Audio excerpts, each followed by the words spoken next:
Attention, attention, mesdames et messieurs, attention dans un instant.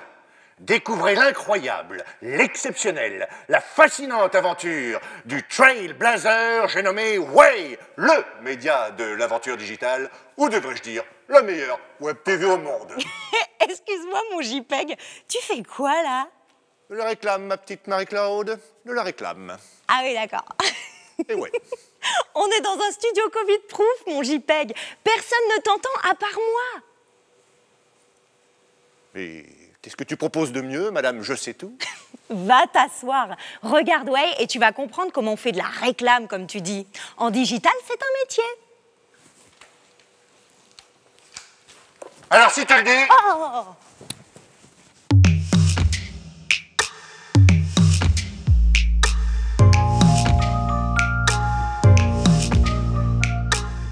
Les espèces qui survivent ne sont pas les espèces les plus fortes ni les plus intelligentes. Ce sont les espèces qui s'adaptent le mieux au changement. Nous disait Charles Darwin, c'était il y a plus de 150 ans. Eh bien, ces espèces, elles sont là en 2021 et elles s'appellent les Trailblazers. Vous savez, ce sont ceux qui, dans l'entreprise, dans la jungle digitale, tracent de nouvelles voies. Bienvenue sur Way of Trailblazer, le média de l'aventure digitale.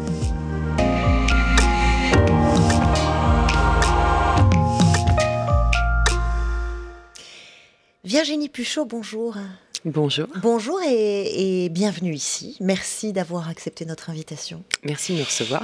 Vous êtes directrice générale de l'agence Hotwire France, et ce depuis 2013, et ambassadeur d'Hotwire Europe. Alors, si on vous a invité, c'est parce qu'on a envie d'explorer avec vous le terrain de la communication digitale, et Dieu sait si c'est important en ce moment, puisque on va voir ensemble que tous les codes sont évidemment bouleversés, et puis tous ceux qui nous écoutent et qui nous regardent aujourd'hui se demandent comment parler à leurs collaborateurs, comment parler aux réseaux sociaux, comment parler aux clients, et pour dire quoi. Vous allez peut-être sûrement même nous aider. Un mot sur votre expertise, à la fois en leadership et en communication. Près de 20 ans en interne et en agence. Vous avez une expertise de la communication corporate, vous vous êtes spécialisé dans le secteur précisément des nouvelles technologies. Que l'on comprenne bien quel est votre job, quelle est votre mission aujourd'hui. Oui, alors moi ce que je fais aujourd'hui, c'est que j'aide les entreprises et leurs porte-parole à communiquer auprès de leurs audiences, à formaliser les messages et à choisir les bons canaux pour être sûr d'être entendus et compris. Alors justement, on va voir comment ces dirigeants, ils ont une problématique. Ils viennent vous voir et ils se tournent vers vous pour trouver les bons messages, les bons médias. Comment vous identifieriez justement ces besoins? Quels sont leurs besoins? Qu'est-ce qu'ils vous demandent? Alors, les entreprises peuvent avoir différents types de besoins. Il peut y avoir des besoins et des problématiques qui concernent purement leur vente, de leurs services ou de leurs biens. Il peut avoir un besoin d'expansion à l'international. Il peut avoir des besoins de séduire des investisseurs pour accélérer la croissance de l'entreprise, que ce soit lever des fonds ou que ce soit accompagner des nouveaux statuts. Il peut y avoir besoin de communiquer pour rassurer des audiences internes, les collaborateurs, c'est aussi un élément très important de notre travail. Et puis, il peut y avoir besoin de communiquer pour séduire de nouveaux clients, des consommateurs comme vous et moi, dans notre quotidien. Donc, alors, ce sont des problématiques différentes, mais qu'est-ce que vous leur proposez comme solution? Qu'est-ce que vous leur proposez comme canaux? Surtout en ce moment, dans une période de crise comme celle que nous traversons en ce moment? Alors, l'arsenal des canaux de communication, enfin toute cette palette est plutôt bien connue en général par les entreprises. C'est vrai que l'arrivée du digital, il y a quelques années, quelques décades, a changé un petit peu la donne. Ça nous a permis d'avoir un petit peu plus de couleurs, justement, ajoutées à cette palette. On communique toujours auprès des relations, auprès des médias. On communique auprès des influenceurs, cette grande manne, petit ou grand, qui a une influence avérée sur les réseaux sociaux. On communique sur les réseaux sociaux également, au nom de l'entreprise ou au nom de ses porte-paroles. Et puis, on va avoir toute la gamme de communication interne qui peut exister, les événements et autres. Aujourd'hui, on leur recommande davantage de soigner leur message pour être sûr qu'il est contextualisé, mais aussi de profiter de cet écosystème digital parce que c'est incontournable et ça fait une vraie différence dans leurs résultats et dans leur échange avec leurs audiences. Alors justement, on va revenir dans une seconde sur le contenu du message, mais je voudrais qu'on reste encore un instant sur le canal. Vous nous avez décrit ces canaux classiques, traditionnels qu'on connaît, mais on voit des agences de pub qui ferment. Du coup, aujourd'hui, vous leur dites quoi? Vous leur dites il faut absolument se tourner vers le digital. C'est ça l'alternative aujourd'hui? Alors, c'est une des alternatives. Ce que je vois, moi, au quotidien, c'est que c'est la première fois dans ma carrière, ça fait un peu plus de 20 ans que je fais ce métier, que en cas de crise, en situation de crise, les entreprises ne coupent pas leur budget communication de la même manière qu'auparavant. On a coutume de dire que l'une des premières branches à couper quand on doit faire des économies dans l'entreprise, c'est la com. Et là, c'est le contraire. Alors, c'est un peu plus nuancé. Le marketing a été gelé très vite, parce qu'il y avait beaucoup d'incertitudes, il en reste encore, et c'est vrai en France et c'est vrai à l'international, on le voit sur la totalité de nos clients, on n'est pas certain si les événements vont se maintenir ou pas, donc fatalement il faut revoir les budgets, revoir les propositions et revoir... Plus vite que d'habitude en plus. Beaucoup plus vite, et puis il faut composer avec de nouveaux projets qui vont compenser les déficits du trimestre précédent, parce qu'on n'a pas atteint les scores qui étaient demandés. Donc côté marketing, oui, les budgets ont été gelés par précaution et par obligation. Côté communication, information, donc les relations avec les médias, les relations en interne, les budgets ont été maintenus. Je pense que les entreprises ont pris réellement conscience de l'importance de garder le lien avec leurs consommateurs alors que tout le monde était confiné, justement. Et ça, c'est une vraie différence. D'ordinaire, tout est coupé, et là, non. Alors, comment vous analysez ça, justement, si on se place du côté du client, du consommateur, du citoyen aussi, puisqu'on est tous embarqués dans une aventure quand même très particulière, comment nous, on le reçoit? Il faut aujourd'hui qu'on nous parle à nous directement? Alors, il y a plusieurs données à prendre en compte. Je pense que c'est important pour l'entreprise ou l'organisation, quelle qu'elle soit, de garder le lien, en tout cas. Est-ce que le consommateur a réellement de garder le lien avec les marques qu'il affectionne? Oui, probablement, parce que ça fait partie de son quotidien. Mais la marque a besoin de garder le lien avec son consommateur qui va être absorbé par beaucoup d'autres sujets, d'autant plus importants. Donc à elle de trouver le moyen de le faire sans que ça soit intrusif et tout en répondant aux critères et aux attentes qui lui font face. Alors justement, là, on touche au fond du message. Même avant le Covid, la communication corporate, la communication des entreprises, s'était tournée vers ce qu'on pourrait appeler les messages bienveillants, les valeurs, l'authenticité, une authenticité même revendiquée. Pourquoi cette tendance de fond? Alors c'est intéressant, c'est vrai qu'on a beaucoup entendu parler d'authenticité sur ces dernières années. Je distinguerais 3 grandes périodes. En vrai, depuis le début des années 2000, toutes les études qui sont faites en France, mais dans la plupart des pays européens, voire même aux États-Unis, on nous rapporte que les consommateurs sont en quête de davantage d'authenticité des marques. Alors, authenticité, on peut mettre beaucoup de choses derrière ce mot.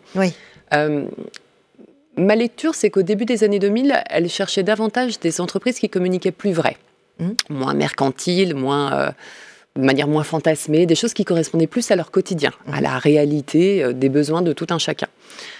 On est arrivé ensuite dans une période qui a été très marquée, et on oublie vite, mais qui a été très marquée par les scandales de l'industrie agroalimentaire. Je pense à la vache folle, par exemple. Il fallait rassurer. Il fallait rassurer, mais il fallait surtout dire la vérité, être transparent. Voilà, on était dans un besoin d'avoir la traçabilité. C'était le mot magique à l'époque. Ça a vraiment demandé aux marques d'avoir cette responsabilité de communiquer de manière responsable, certes, authentique, oui, bien sûr, mais surtout de le faire de manière transparente. Donc, et aujourd'hui, pouvoir dire. Aujourd'hui, on entre dans une ère, on est entré, avant la crise sanitaire actuelle, dans une ère où on nous demande du sens. Les réseaux sociaux ont amené ça aussi. On a personnifié l'entreprise et les marques où on a remarqué qu'on va interpeller la marque et on va lui demander d'avoir une opinion sur ce qui se passe, sur des mouvements sociétaux. C'est plus ancré dans la société, c'est des enjeux sociétaux que les marques doivent intégrer. Oui, c'est une vraie transformation. On se rend compte qu'il y a des consommateurs qui vont décider de plébisciter ou de boycotter une marque parce qu'elle n'a pas pris les bonnes décisions ou elle n'est pas conforme à leurs valeurs d'un point de vue éthique. Alors, il y a la loi Pacte qui est passée par là. Entre-temps, c'est le plan d'action pour la croissance et la transformation des entreprises. Je le rappelle brièvement pour ceux qui nous écoutent. Elle a pour but de reconnaître les engagements environnementaux, sociaux des entreprises avec une obligation d'avoir une mission. Comment ça a été accueilli, perçu et intégré par les marques? Est-ce que ça a eu un réel impact? Alors, c'est intéressant. Je pense qu'au début, je pense que les marques sont très en défiance par rapport à ça parce que ça leur demande énormément de travail. Aujourd'hui, de s'engager sur les secteurs RSE, enfin sur tout le domaine RSE, c'est compliqué parce que ça demande un investissement financier d'abord. Mais ce qu'implique la loi Pacte, c'est également donc d'avoir cette mission, cette raison d'être. Alors c'est facultatif, mais c'est un travail très engageant. Si je vous demande aujourd'hui quelle est la raison d'être de votre entreprise, vous verrez que la réponse, elle n'est pas si évidente que ça. À formuler de manière simple, c'est compliqué. C'est compliqué pour toutes les entreprises. Donc, ça demande un travail de fond auprès des communicants qui est un travail de longue haleine, et aujourd'hui, en raison de la crise et en raison de cette quête de sens de la part des consommateurs, le top management est redescendu un petit peu et travaille de plus en plus sur ces messages. Donc oui, elle commence à s'en soucier réellement. La loi a été promulguée en 2019. Mais là, on commence réellement à avoir de plus en plus d'entreprises qui nous disent est-ce qu'on peut retravailler nos messages pour s'assurer qu'on a du sens? Alors, elle s'en soucie, sauf que nous, consommateurs, on peut avoir l'impression que c'est un peu tout le temps la même chose. À la fois sur le canal, c'est-à-dire qu'on est bombardé de messages digitaux dans tous les sens, à la fois sur le message, cette raison d'être, cette authenticité. On se dit, d'abord, on n'est pas dupe, et on se dit... Ils font tous la même chose. Comment aujourd'hui une marque peut se différencier et aller vraiment toucher son client? Alors, j'ose espérer qu'ils ne font pas tous la même chose. Et je ne suis pas tout à fait d'accord. Ils ne font pas tous la même chose. Je pense que quand on a l'impression que les entreprises communiquent toutes de la même manière parce qu'elles veulent cette espèce de label ou de sticker, on est authentique, c'est qu'elles le font mal. En fait, il n'y a pas d'autre alternative à ça. En fait, il faut réellement regarder quelles sont les valeurs et qu'est-ce qui fait du sens pour l'entreprise. Et c'est une question qu'elles n'ont pas toujours été amenées à se poser. On ne construit pas un label, sinon on a beaucoup critiqué le greenwashing il y a quelques années parce qu'on leur demandait de faire du green, on leur demandait de faire des choses en faveur de l'environnement ou de l'éthique ou de la diversité. Donc on mettait 3 femmes ou on mettait c'est contre-productif. Ça ne fonctionne pas et au contraire, ça va effectivement être contre-productif parce que ça va leur être reproché au centuple. Donc non, il faut réellement porter des valeurs qui résonnent dans l'entreprise et ne pas les créer a posteriori. Pendant cette crise, dernièrement, vous avez relevé une tendance, c'est que les leaders d'entreprise eux-mêmes prenaient de plus en plus directement la parole. Est-ce que vous avez des exemples à me citer et pourquoi ont-ils fait ça? Alors, il y en a de plus en plus, c'est vrai. Il y en a de plus en plus. Il y a beaucoup de dirigeants. D'abord, il y a une mouvance pré-crise qui a conduit et qui a encouragé les dirigeants à être beaucoup plus présents sur des canaux comme Twitter, par exemple. Il y a tout un groupe de CEO qui est très actif sur Twitter. Je pense qu'il y a toujours une espèce de petite réticence à impliquer trop de temps pour une génération qui ne maîtrise pas toujours les outils digitaux. Néanmoins, ils sont de plus en plus nombreux et se rendent compte du retour sur investissement. Il y a un effet compétition aussi, puisque quand il y en a un qui parle, l'autre se met à parler aussi. Oui, parce que l'employabilité, le profil, le réseau qui est créé sur les réseaux sociaux est, dès qu'on a mis le doigt dans l'engrenage, extrêmement séduisant. Après, ce qu'on se rend compte aussi, c'est que la crise nous contraint à limiter notre nombre de déplacements. Et les réseaux sociaux nous rapprochent considérablement les gens. Donc d'avoir non pas une marque qui communique, mais réellement une personne qui l'incarne, qui communique au nom de cette marque, ça a beaucoup plus de pertinence. C'est efficace, ça marche. Vous, en tant qu'agence, comment vous avez, d'abord, comment vous avez gardé la tête hors de l'eau pendant cette crise et comment vous maintenez le lien avec vos clients? Alors, nous, on a la chance, dans le contexte actuel, de travailler et d'accompagner les acteurs issus du monde des nouvelles technologies ou supportés par le monde des nouvelles technologies. C'est un secteur qui souffre, comme la plupart des secteurs, mais qui souffre moins parce qu'il y a une accélération de l'adoption des nouvelles technologies pour justement pouvoir réagir à la crise qu'on est en train de vivre. Donc nos clients ont moins pâti de la crise. Ils le vivent même parfois comme une opportunité, puisque le digital... Il y a une accélération des demandes et effectivement, la difficulté est parfois d'arriver à livrer en temps et en heure. Donc, ils vont avoir d'autres problématiques. Ce n'est pas le cas de tous, mais c'est vrai que ça nous a permis, dans un premier temps, de pouvoir vivre cette crise avec une surcharge de travail et non pas l'inverse, qui est une chance. Après, on a su aussi, on a su aussi entendre les besoins de nos clients trouver des alternatives. On est dans une situation où on ne peut plus communiquer comme on communiquait pré-crise. La presse ne travaille pas de la même façon, n'est pas concentrée sur les mêmes sujets. Les consommateurs ont changé leurs habitudes, donc il faut trouver... Donc vous dites quoi dans ce secteur des nouvelles technologies à vos clients? Vous leur dites en ce moment, vous leur préconisez quoi? Vous leur dites, il faut dire quoi et par quel biais? Alors, on fait beaucoup de tests, on fait beaucoup d'AP testing, comme on le dit en développement. Expliquez-nous. En fait, on est dans un monde nouveau.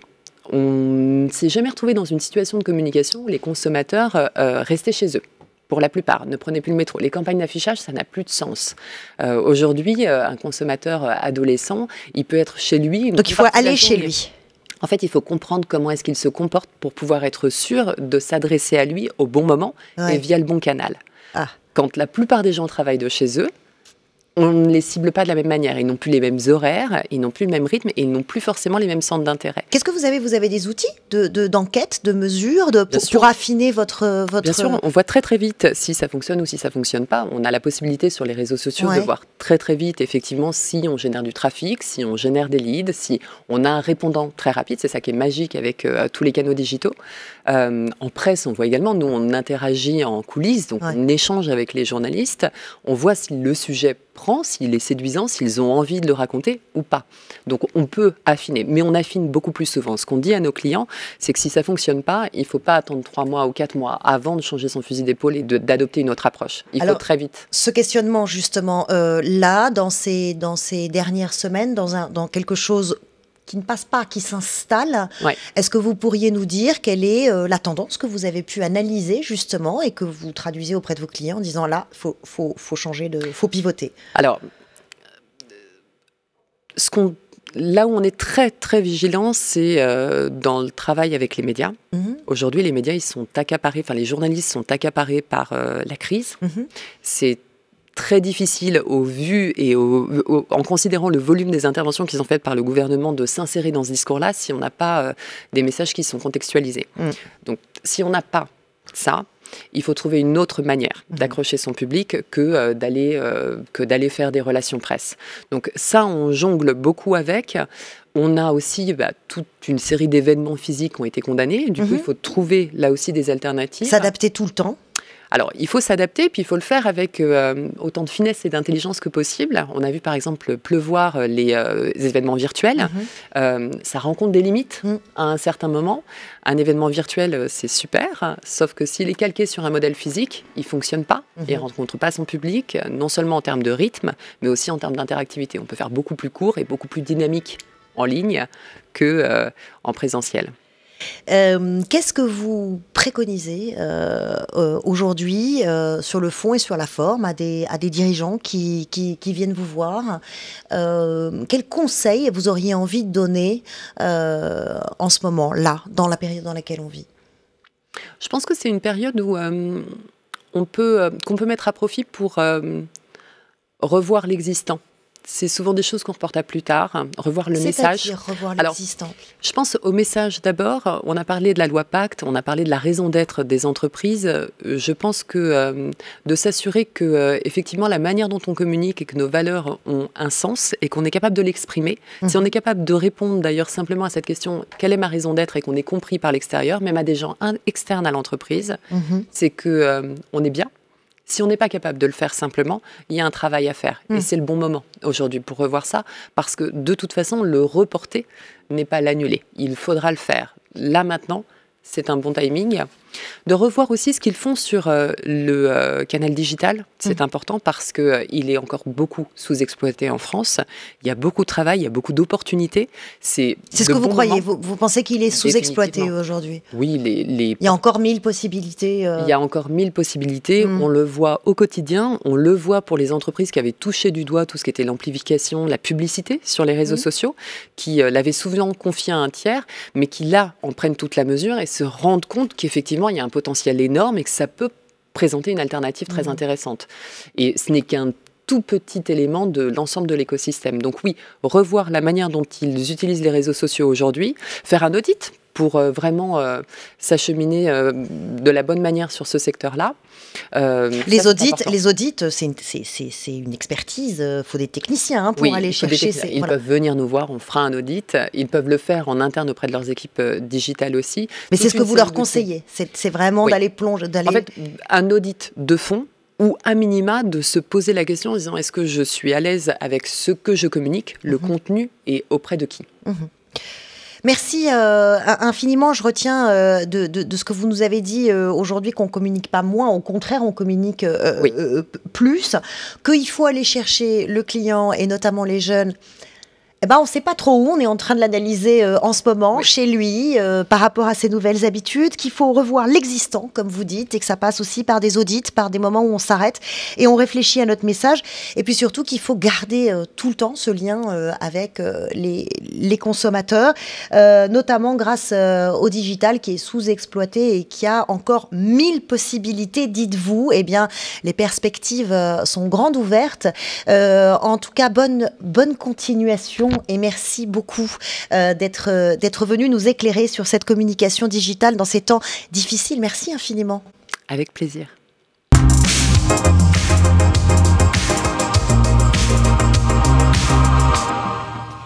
Tous les entrepreneurs vous le diront, l'intelligence, c'est le changement. Sauf que changer quand, changer pourquoi, changer comment. Sur Way, comme vous, on est fasciné par ces bifurcations, ces virages étonnants, effrayants même parfois pour l'entourage au début. Par exemple, un homme qui a fait toute sa carrière dans la tech pure et dure et qui un jour décide de livrer de la lessive éco-friendly à vélo.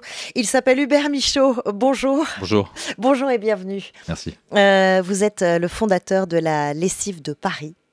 On va découvrir ça ensemble. C'est Quentin Périnel qui nous emmène à votre rencontre. Bonjour Quentin. Bonjour Charlotte. Journaliste spécialisé dans le monde du travail et ce genre de parcours. Tu es fan.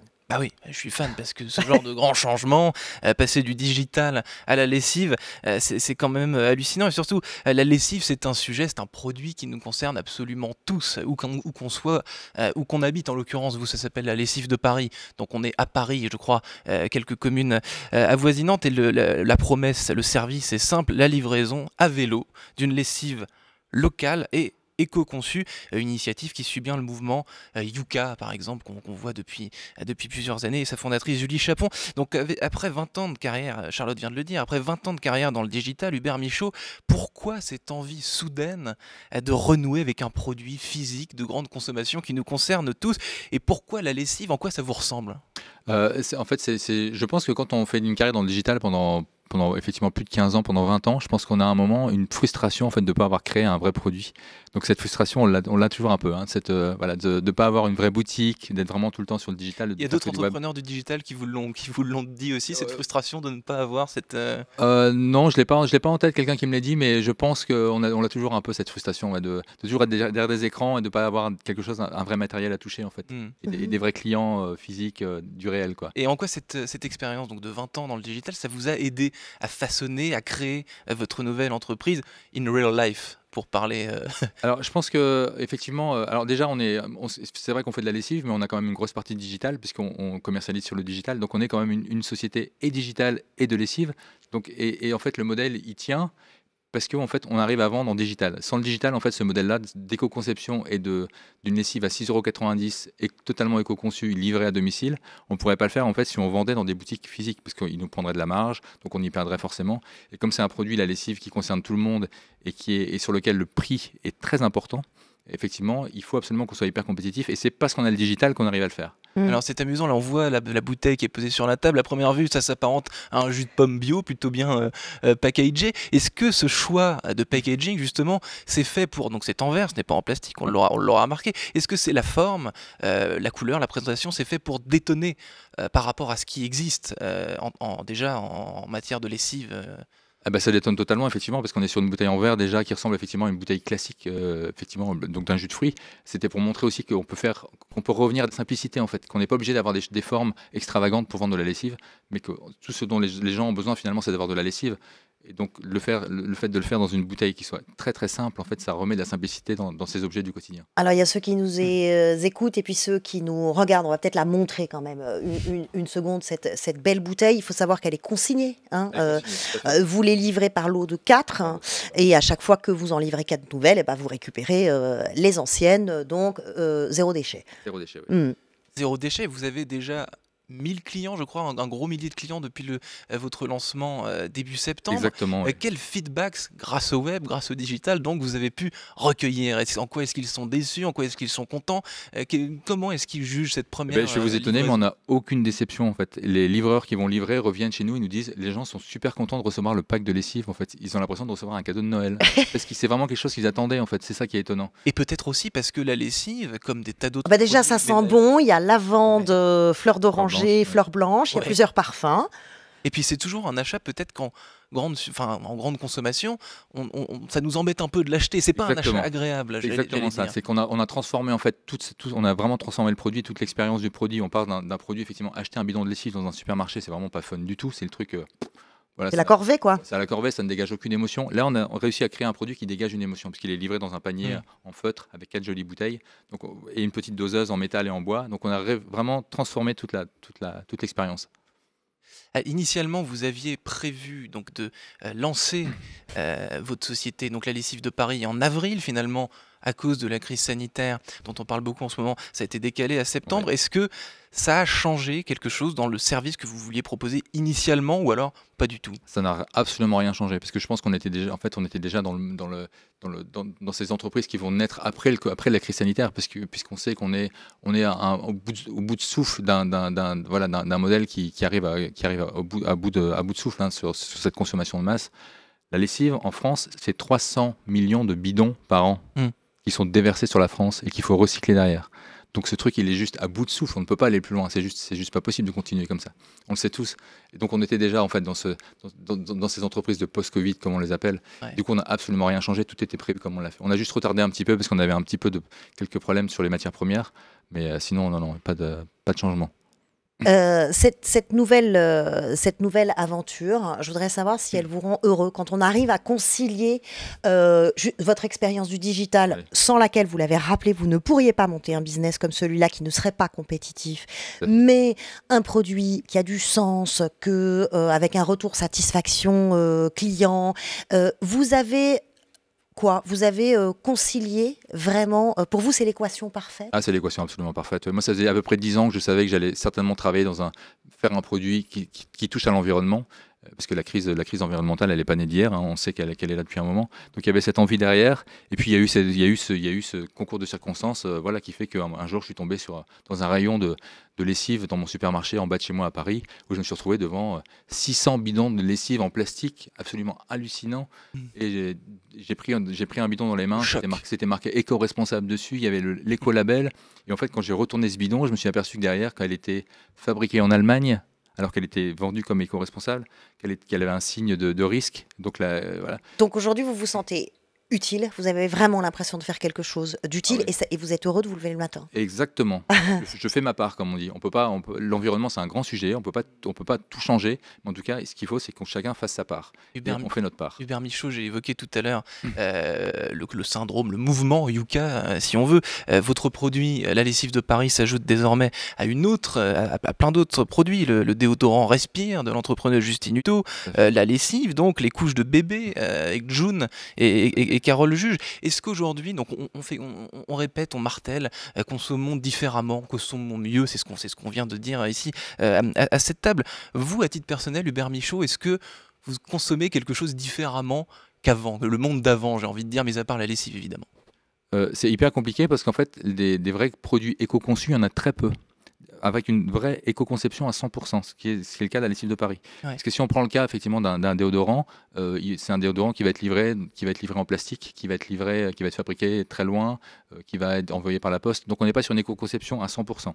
Là, sur la lessive de Paris, on est vraiment sur une éco-conception à 100%. Je pense que c'est un des premiers. Local, naturel, sans plastique, recyclable. Sans plastique, on récupère les déchets, on n'a pas de déchets en fait.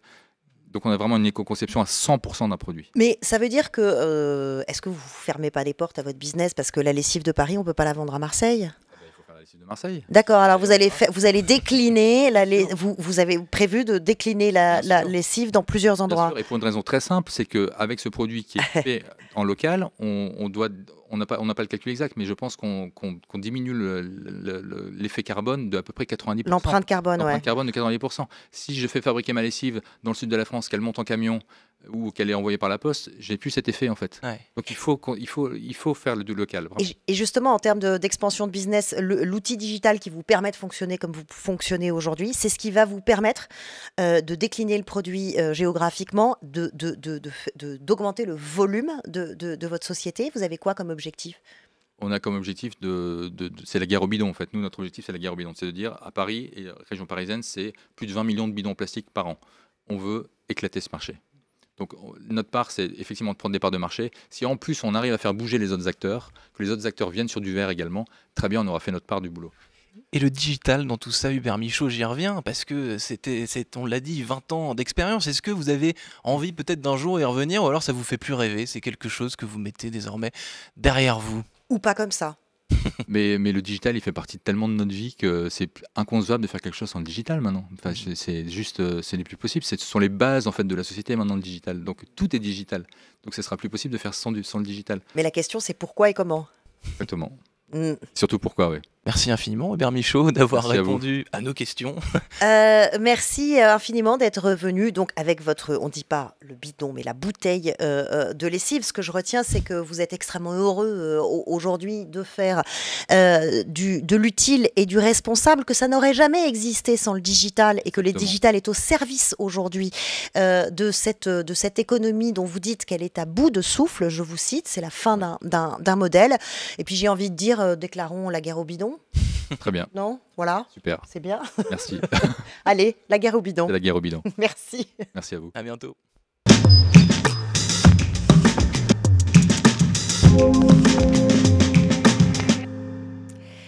Covid-19, j'entends encore parler de crise, mais une crise, c'est aigu, c'est identifié, c'est limité dans le temps, c'est circonscrit, ça passe. Là, ça ne passe pas. Tout a changé, tout changera fondamentalement. Alors, comment devons-nous travailler désormais dans ce monde du no contact? Réponse ici, vous êtes bien sur Way, le média de l'aventure digitale. Et s'il y a un secteur qui trinque particulièrement en ce moment, c'est celui de la restauration. Vous-même, vous êtes peut-être restaurateur, vous avez un ami restaurateur, ou tout simplement, on ne peut plus aller au restaurant avec la même insouciance. Bref, tout est bouleversé. Et avec nous aujourd'hui pour en parler, Jean Valfort, bonjour. Bonjour. Et bienvenue. Vous êtes cofondateur de Dark Kitchen, récemment rebaptisé Kitchen Club. Et avec vous, on va comprendre comment on invente un nouveau concept dans un marché, celui de la restauration, qui est à la fois hyper risqué et hyper concurrentiel. Et comment surtout on s'adapte face à l'imprévu, ce qui se passe en ce moment, comment en quelques jours, vous avez, malgré la crise, enregistré un taux de croissance de 100%, vous avez même doublé votre chiffre d'affaires, et ça, grâce au digital. Alors, on va reprendre, au départ, en 2014, vous constituez Panorama Group, ces 4 établissements physiques traditionnels, tels qu'on les connaît. Je rappelle pour ceux qui nous écoutent, parce qu'on ne se rend pas forcément compte du risque, la restauration, vous allez m'arrêter si je me trompe, c'est 7 ans d'endettement à peu près. C'est exactement ça. Voilà, quand on monte un resto, 4 ans plus tard, à peine en avril 2018, vous lancez la start-up Dark Kitchen qui va devenir Kitchen Club. Et le concept, c'est un resto, mais sans salle. Il y a des cuisines, il y a de la nourriture, mais c'est entièrement consacré à la livraison. En quelques mots, expliquez-moi ce concept qui a disrupté le marché. Alors, Dark Kitchen, c'est un modèle de restauration assez simple à comprendre, mais il fallait y penser.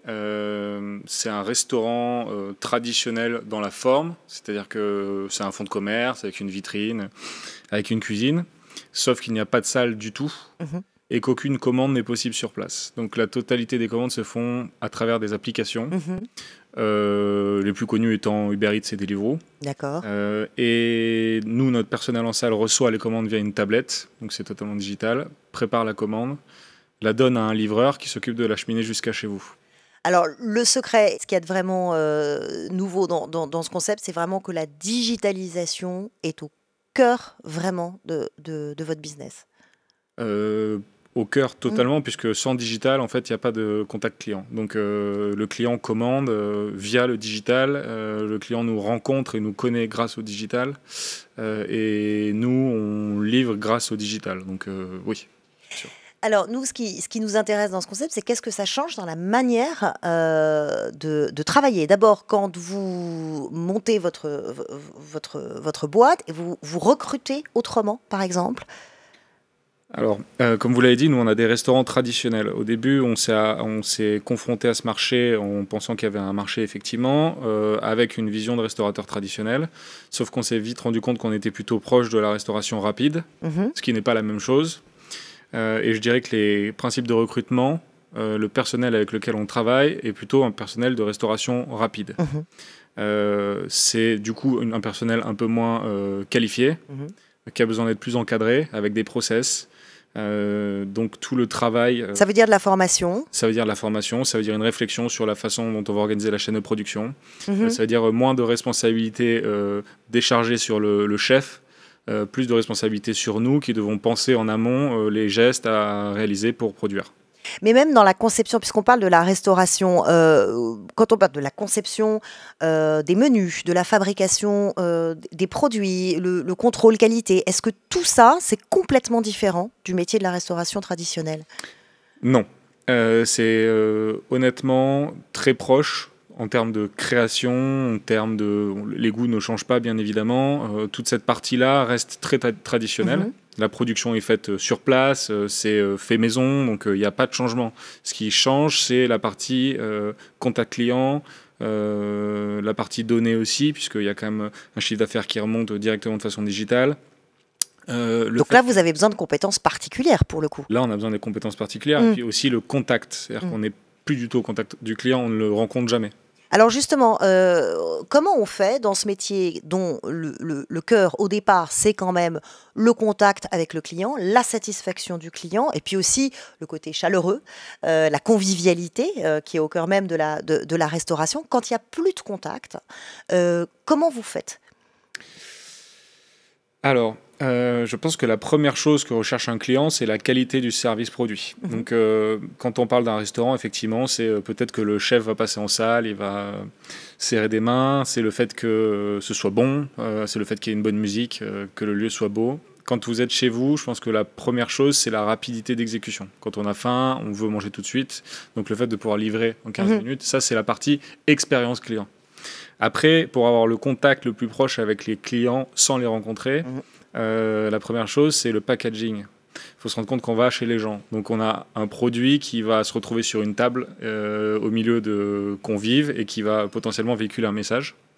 Ça, c'est le premier point. Donc, on travaille beaucoup notre packaging. 17 mars, le confinement. Évidemment, on imagine que comme beaucoup de restaurateurs qui nous écoutent et qui nous regardent pour les restos physiques, ça a été une catastrophe ou tout du moins un choc.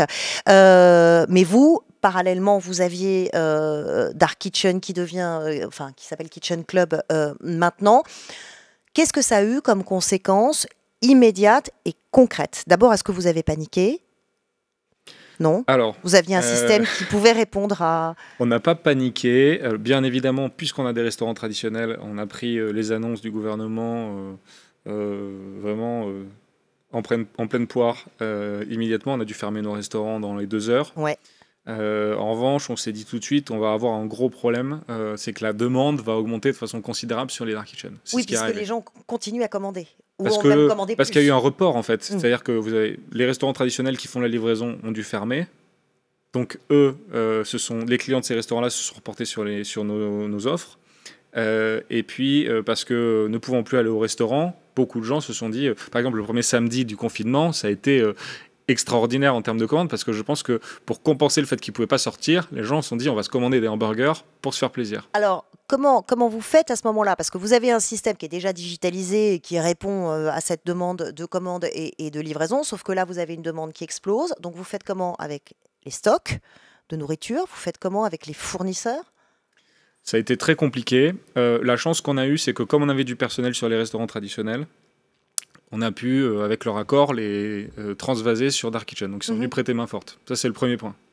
Le deuxième point, c'est qu'en amont, on avait eu la bonne idée sur les 6 derniers mois de travailler toute la chaîne de production et notamment la chaîne d'approvisionnement. Donc on ne travaillait plus qu'avec des fournisseurs qui n'ont pas fermé pendant le confinement parce qu'ils étaient suffisamment costauds.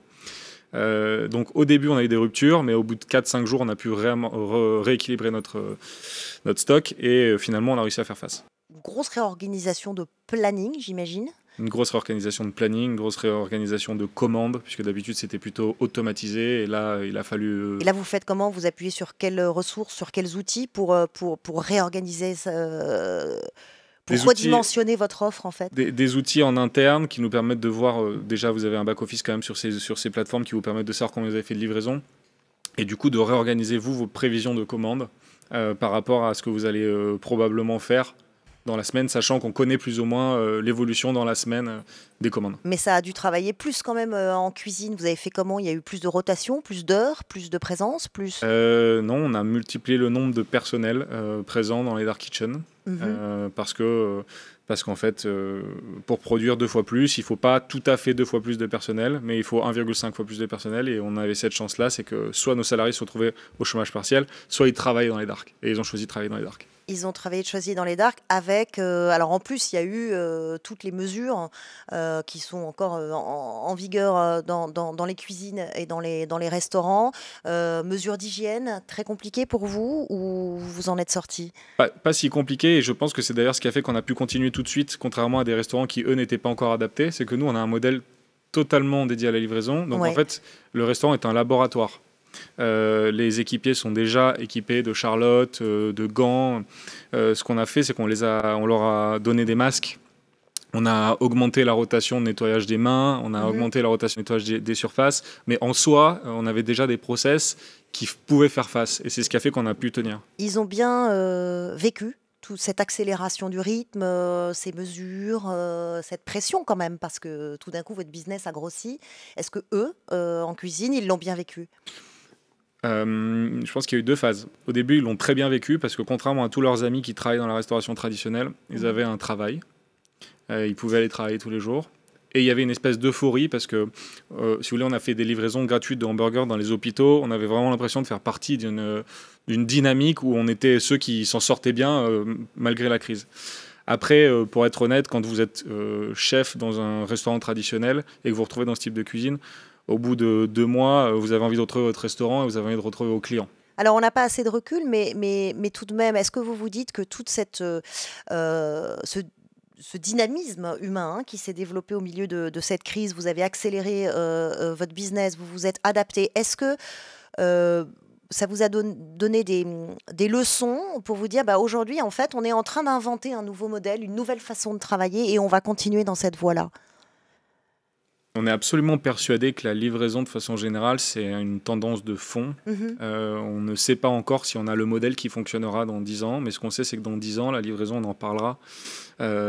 C'est un modèle qui ne peut que se pérenniser parce que ça rentre dans notre mode de consommation. Donc le confinement nous a permis de gagner 2 ou 3 ans. Pour le bonheur des salariés et pour le bonheur des clients. Ça va perdurer et ça va se développer. Je pense que oui. Ouais. Je pense que oui. Après, c'est une intime conviction. Les études qui nous montrent que l'augmentation de la livraison est très importante. Et puis même quand on prend des comparables dans l'histoire, des disparitions d'industries ou d'habitudes, par exemple, fut un temps où on cousait ses vêtements. De nos jours, on va acheter ça dans une boutique. Aujourd'hui, on cuisine, peut-être que demain, on cuisinera moins. De toute façon, c'est un repas sur 3 le soir maintenant qui est livré. C'est ça. Il faut faire un calcul de rentabilité de l'investissement dans une cuisine et vous verrez que les chiffres sont assez effrayants. Croissance de 500% du secteur. Donc vous êtes vraiment dans cette nouvelle tendance. Vous, la plateforme, vous l'aviez déjà mise en application avant cette crise. Elle vous a permis de passer au travers de cette crise. Est-ce que vous pensez que ces outils sont suffisants aujourd'hui? Est-ce qu'ils sont assez dimensionnés par rapport à cette croissance phénoménale dont on parle du marché? Alors, je pense que ça concerne, au-delà de la restauration livrée, ça concerne la restauration de façon générale. Tout court, ouais. Je pense que la restauration est encore un métier extrêmement artisanal. Mhm.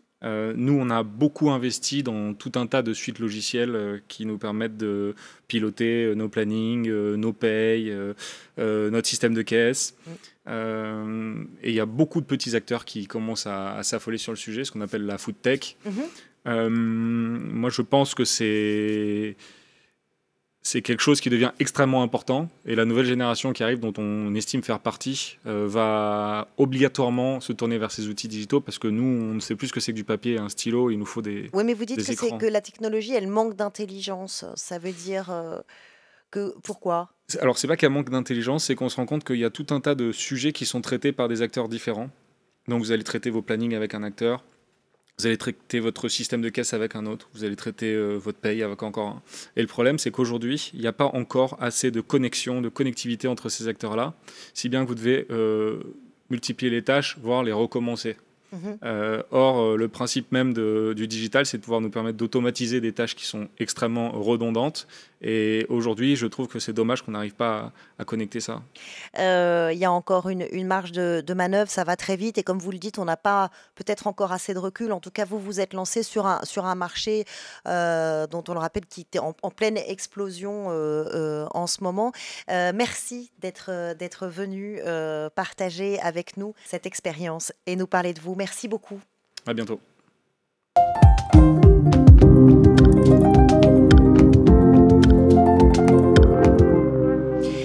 On ne l'avoue pas forcément ce moment où l'on s'est trompé, où l'on a fait fausse route, où l'on a manqué de lucidité, ou bien on a craqué carrément. Ça vous est peut-être déjà arrivé. Pas évident pour un entrepreneur de le reconnaître, de repartir avec une nouvelle énergie, mais vous êtes nombreux à l'avoir fait. Bienvenue sur Way, le média de l'aventure digitale. Et ensemble, on partage ces expériences aujourd'hui avec Émilie Daversin, qui a fait un burn-out. Elle était d'abord artiste, chanteuse. Elle a monté avec son mari une agence informatique de conseil en nouvelles technologies qui deviendra VO2 Group. C'était en 2011. Une société de conseil en nouvelles technologies qui marche bien et très bien même aujourd'hui. Bonjour Émilie. Bonjour.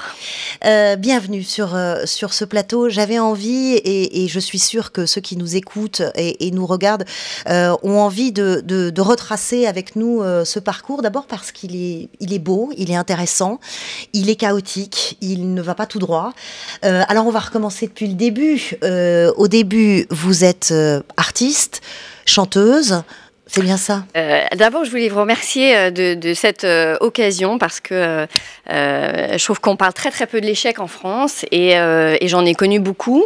Vous avez parlé d'un burn-out, j'en ai fait plusieurs des burn-out. Je suis une personnalité à burn-out. J'ai un profil qu'on appelle visionnaire. Donc quand vous êtes toujours un cran en avant, vous avez du mal à gérer le temps, l'attente, les choses vont pas assez vite, les gens comprennent pas forcément votre façon de fonctionner et du coup, c'est très très dur à un moment donné de ne pas être en roue libre et de ne pas se mettre à patiner. Donc ça, c'est intéressant d'en parler. Je vois que c'est très à l'américaine. Mais alors, effectivement, si on reprend les étapes, j'ai d'abord fait une école de commerce. Ensuite, j'ai poursuivi ma passion à moi, qui était la musique. Et je l'ai fait selon mes codes et mes conditions.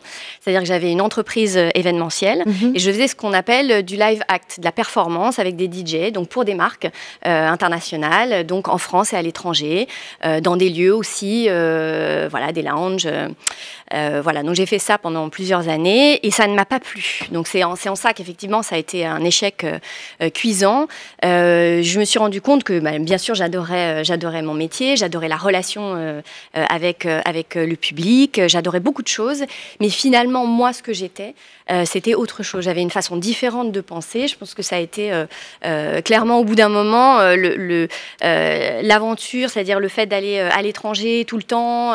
C'était au moment moment où j'ai arrêté que j'aurais dû vraiment accélérer et j'étais pas capable de le faire. J'ai découvert notamment que j'étais très introvertie, par exemple. Alors, qu'est-ce que vous avez opéré comme virage à ce moment-là? Vous avez un mari qui travaille dans le CRM. Alors, lui est dans les nouvelles technologies et donc moi, je claque la porte de la musique et puis je l'accompagne dans différents projets.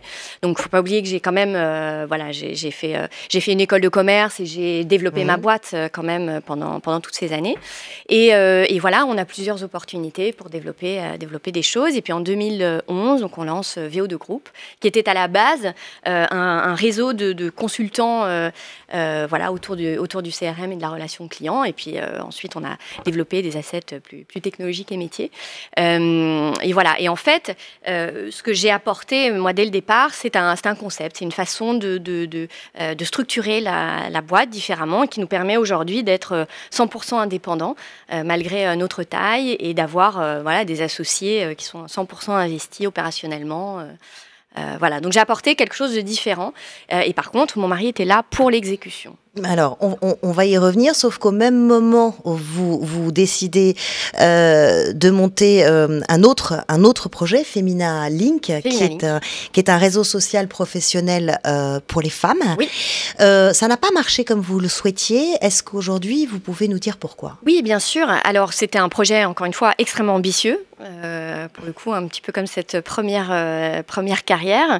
Je voulais créer un LinkedIn. Et j'ai créé un LinkedIn complet, avec la possibilité de se connecter, avec un profil complet, d'avoir un CV complet. C'était une application mobile. Les entreprises pouvaient se connecter, partager l'actualité sur les femmes professionnelles, sur les politiques qu'elles développaient dans au sein de leurs écosystèmes. Alors, Salesforce aujourd'hui a un choix, mais L'Oréal, toutes les grandes boîtes aujourd'hui ont une politique vraiment intéressante vis-à-vis des femmes. À l'époque, c'était beaucoup moins en visibilité, c'était bien avant MeToo. Donc on avait déjà, nous, cette C'était trop tôt, de groupe. Vous croyez? C'était beaucoup trop tôt. C'était un projet qui était extrêmement complexe. Et moi, c'est vrai que j'ai la vision, mais j'ai pas le goût. J'avais le goût du produit, mais j'ai pas le goût, par exemple, du développement commercial. Donc, qu'est-ce que vous diriez à ceux qui nous écoutent, qui nous entendent, si vous deviez identifier une erreur à ne pas faire? Alors, c'est amusant parce qu'on parle beaucoup aujourd'hui, les entrepreneurs sont très très accompagnés, on leur dit qu'il faut faire ci, faire ça, etc. Que le why, notamment, je pense que vous en avez entendu parler, est la chose la plus importante. Il faut trouver le pourquoi on fait les choses et pourquoi l'entreprise existe, etc. Et moi, je crois qu'il faut commencer par où? Qui est l'entrepreneur?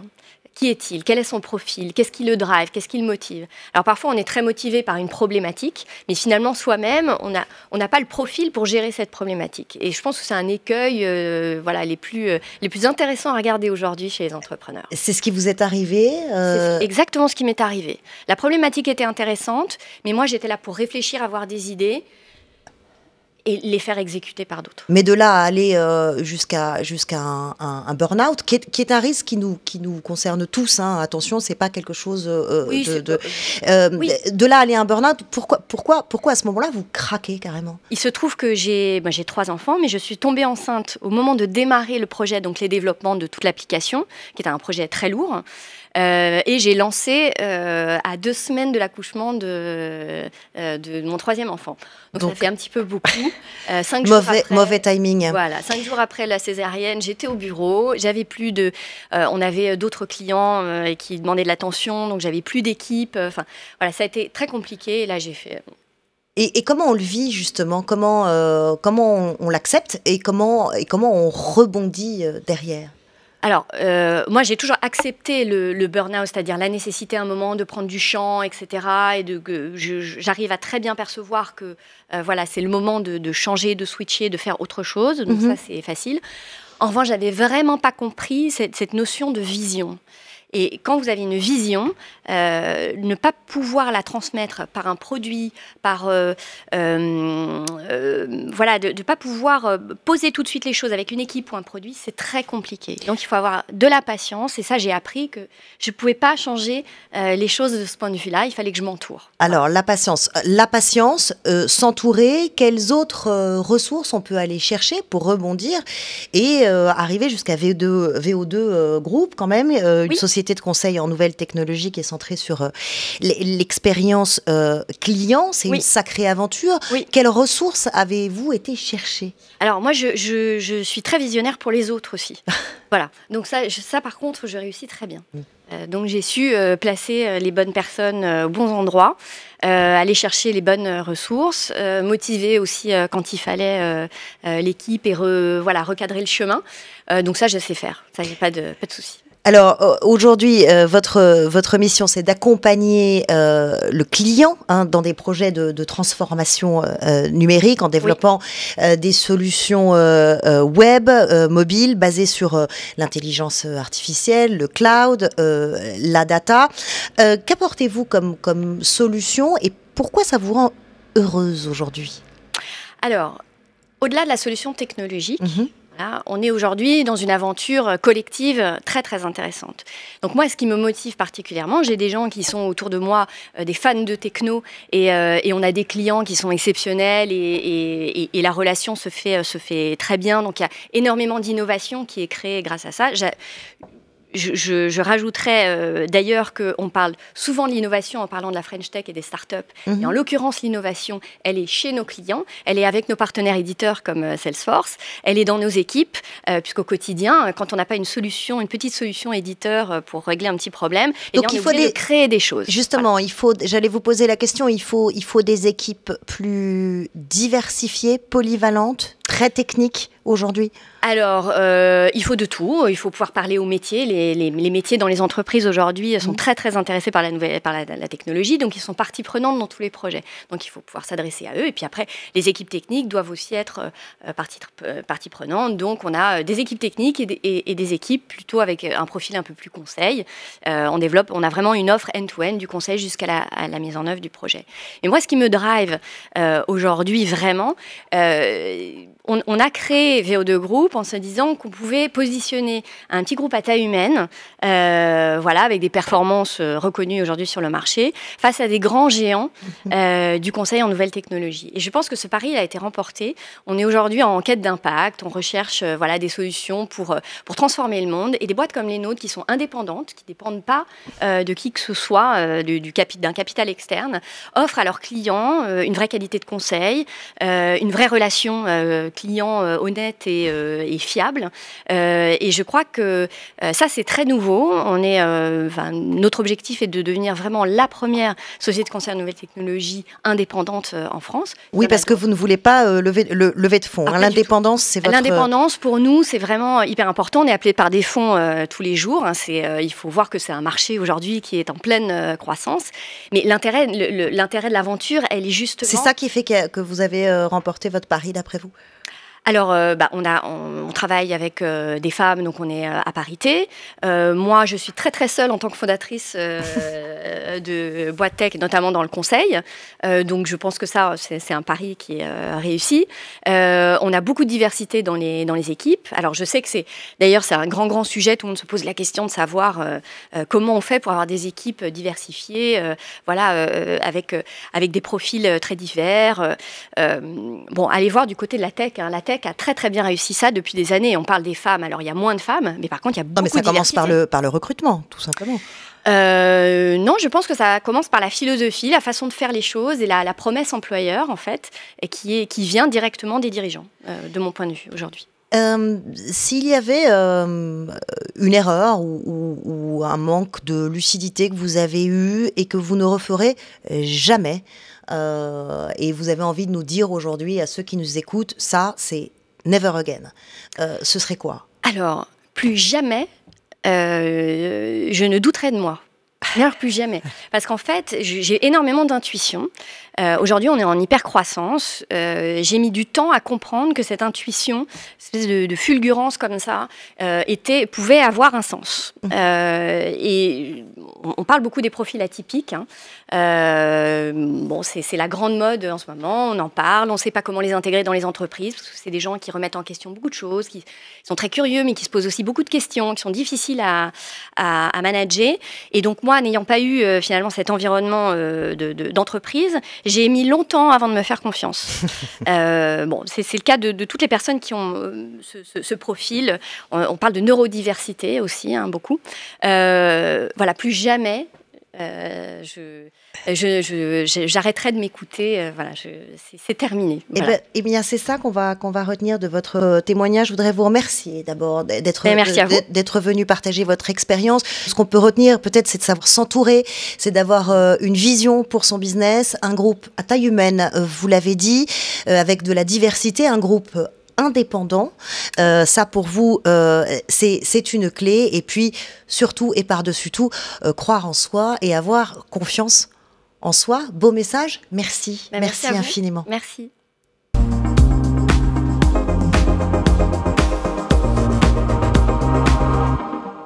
Vous qui êtes dans la même boîte depuis 3, 5 ou 10 ans, vous avez peut-être parfois ressenti ce décalage entre votre routine et puis ce qui avance vite, peut-être un peu trop vite. Alors il faut rattraper, il faut apprendre. Un chiffre aujourd'hui, 32%. 32%, c'est la proportion de Français qui suivent chaque année une formation professionnelle, un tiers seulement des salariés, et 32%, eh bien c'est exactement la proportion des emplois qui vont radicalement changer avec les progrès technologiques. Vous êtes bien sur Way, le magazine de l'aventure digitale. Et pour vous qui nous écoutez, nous allons aborder donc cet enjeu majeur qui est celui de la formation. Alors, se former comment ? Se former pourquoi ? Eh bien, il y a 1000 manières de se former, et certaines sont plus novatrices que d'autres. C'est le cas de We Are Peers. Je suis très heureuse d'accueillir aujourd'hui Diane Laine. Bonjour. Bonjour. Fondatrice et directrice de We Are Peers. We Are Peers, c'est une plateforme d'apprentissage, mais pas un apprentissage classique. C'est l'apprentissage qu'on appelle l'apprentissage par les pairs, c'est-à-dire que c'est un apprentissage horizontal, mutuel, collaboratif. On va voir avec vous comment ça marche. Il faut dire que c'est à destination des étudiants, des salariés des grands groupes qui sont vos clients aujourd'hui, et on va tout comprendre grâce à Svenja Busson. Bonjour Svenja. Bonjour Charlotte. Vous êtes notre spécialiste apprentissage, vous explorez pour nous toutes les pédagogies innovantes. Merci, oui, bonjour Diane Laine, je suis ravie de vous avoir sur ce plateau parce que votre solution est extrêmement innovante étant donné qu'elle casse complètement les codes traditionnels descendants de la formation, et donc vous allez nous expliquer un petit peu pourquoi vous avez créé WAP, qu'est-ce qui vous a motivé et à quel besoin en fait cette méthode, cette solution répond. Alors, j'ai créé WAP parce qu'aujourd'hui, la formation est très descendante. On apprend d'un professeur, d'un expert. On est un petit peu passif et souvent seul, très seul. Et donc, c'est ce qui m'a amené à créer WAP, la pédagogie de l'apprentissage par les pairs, où on apprend par l'échange avec les autres, avec ses collègues. Super, et donc c'est quelle méthode exactement? Comment ça se passe? Est-ce que c'est la machine à café? Comment on apprend alors? Alors, l'apprentissage par les pairs, en fait, c'est quelque chose qui se produit de manière assez informelle aujourd'hui dans les organisations. Mais aujourd'hui, il n'y a plus de machine à café. Et en plus de ça, une méthode est fondamentale pour en fait formaliser et capitaliser les savoirs. C'est ce qu'on appelle les connaissances tacites. C'est des savoirs en fait qui sont en chacun de nous. D'ailleurs, 85% de nos savoirs sont tacites. Et pour les révéler, les partager, il faut une méthode. Et donc, c'est la méthode qu'on a développée avec la plateforme, qui passe par une phase d'émergence. On repère un petit peu les meilleures connaissances. Ensuite, ça nous permet de créer des petits groupes. On apprend mieux en groupe, par des petits groupes de moins de 5, parce que 5, c'est parfait pour pouvoir échanger librement. Raconter son expérience. Donc, quelqu'un va raconter un projet de développement d'un chatbot qu'il a réussi à développer dans l'entreprise. Des projets qui marchent, qui fonctionnent. Qu'est-ce qui marche, qu'est-ce qui fonctionne? Et surtout, en se tirer des fiches multimédia, des contenus qu'on peut relire par la suite et qui créent un peu une base de savoir, qu'on peut consulter par la suite, même si on n'a pas participé à ces échanges. C'est extrêmement séduisant, mais moi je voudrais savoir pourquoi c'est plus efficace que les autres méthodes d'apprentissage, parce qu'il faut dire que c'est une méthode éprouvée, qui a prouvé son efficacité. Dites-moi pourquoi. Alors la première chose, c'est la participation. 100% de participation. Alors que dans un cours magistral typique, on est plutôt autour de 10%. Le deuxième, c'est que c'est ciblé. On apprend vraiment des choses utiles, opérationnelles sur son lieu de travail. Ce n'est pas de la théorie, c'est vraiment qu'est-ce qui m'est utile à moi, et ce sont mes pairs qui me l'enseignent, donc des experts aussi du sujet. Si je suis conseiller de vente, j'apprends d'un conseiller de vente plus expérimenté, et c'est concret. Parce que celui-là a vendu déjà des prestations. Et le dernier élément, c'est qu'on ancre beaucoup mieux les savoirs. C'est-à-dire qu'à la fin, on se souvient de 70%, et surtout, on remarque que 50% des participants ont mené des actions concrètes à la fin. C'est-à-dire qu'ils ont développé des projets, ils ont agi différemment. C'est ça le but de l'apprentissage, c'est de transformer les comportements. Et c'est ça vraiment la force de l'apprentissage entre pairs tel que nous, on la déploie. Complètement, les gens passent à l'action après avoir vécu un WAP, donc c'est assez extraordinaire. Qu'est-ce qu'on apprend exactement avec WAP? Est-ce qu'on peut tout apprendre ou est-ce que c'est réservé à certaines compétences seulement? Alors on peut tout apprendre. C'est pour ça que je vous parlais d'apprendre à vendre de l'épargne avec des conseils entre conseillers de vente, apprendre une posture de facilitateur entre managers. Donc on peut tout apprendre, mais l'apprentissage entre pairs est plus adapté pour des savoirs expérientiels, des savoirs pratiques, plutôt que des savoirs disciplinaires académiques ou théoriques. Et du coup, est-ce que c'est en présentiel? Est-ce que c'est en ligne? Comment ça se passe? Aujourd'hui, c'est en ligne que ça se déroule. Nous avons adapté 100% notre plateforme aux conditions actuelles. Donc, c'est très simple, c'est que les participants vont poster leur savoir, leurs connaissances, et ils vont être matchés dans des petits groupes de pairs, dans des salles virtuelles de moins de 5, où ils échangent. C'est guidé, il y a des questions, ils sont guidés, ils apprennent. Et il y a tout un éditeur qui leur permet de prendre des notes, d'ajouter des contenus multimédia, et tout ça est mis au même endroit. Donc ça veut dire qu'il faut un support logistique technique, hein. Il faut Absolument. En arrière-plan, en coulisses, vous avez un support technologique. Absolument. Lequel? Nous, on a développé une plateforme numérique qui, en fait, permet de déployer la méthodologie et qui intègre les outils de visioconférence, qui intègre des fonctionnalités de matching en petits groupes. Sous plusieurs critères. Il y a un algorithme que je ne vais peut-être pas expliciter maintenant, mais qui permet de créer des groupes les plus pertinents possibles, avec aussi évidemment un éditeur collaboratif. Et une base de savoir. Donc, ce qu'il en sort, c'est des fiches multimédia qui sont créées pendant en fait ces sessions de WAP par les participants. Et ces fiches ensuite sont mises dans un cloud accessible à toute l'entreprise. Comment en fait faire pour pérenniser cet apprentissage et le rendre disponible au reste de l'entreprise? Alors en général, c'est partagé au sein du département concerné, parce que c'est eux que ça concerne, vu que c'est entre pairs. Donc par exemple, avec une communauté de chefs de projet de 100 à 200 personnes, c'est partagé au sein de cette communauté. Aujourd'hui, c'est comme ça que ça se déroule. Qui sont vos clients? Est-ce que vous pouvez nous donner des exemples concrets de communautés qui s'adressent à vous? Bien sûr. Donc nos clients, ce sont des grands groupes aujourd'hui. Donc, par exemple, Total. Total. Voilà, Total, Enedis, Société Générale, par exemple. Donc, des très grandes entreprises. Oui, des très grandes entreprises. Avec Total, on s'adresse à des communautés learning. Donc, ce sont elles qui utilisent la méthode pour apprendre, partager des connaissances entre elles. Et ça leur permet d'être beaucoup plus innovantes aussi. Et aussi des communautés d'innovation. Des communautés d'innovation qui l'utilisent comme aussi une forme de REX. Et autrement, je parlais des conseillers de vente. Donc ça, on le fait beaucoup aussi avec des grandes entreprises, auprès des communautés, des responsables commerciaux, des conseillers de vente. Donc TGE, mais aussi TPE, PME aussi, des moins boîtes PME pour le moment. D'accord. C'est notre objectif, bien sûr.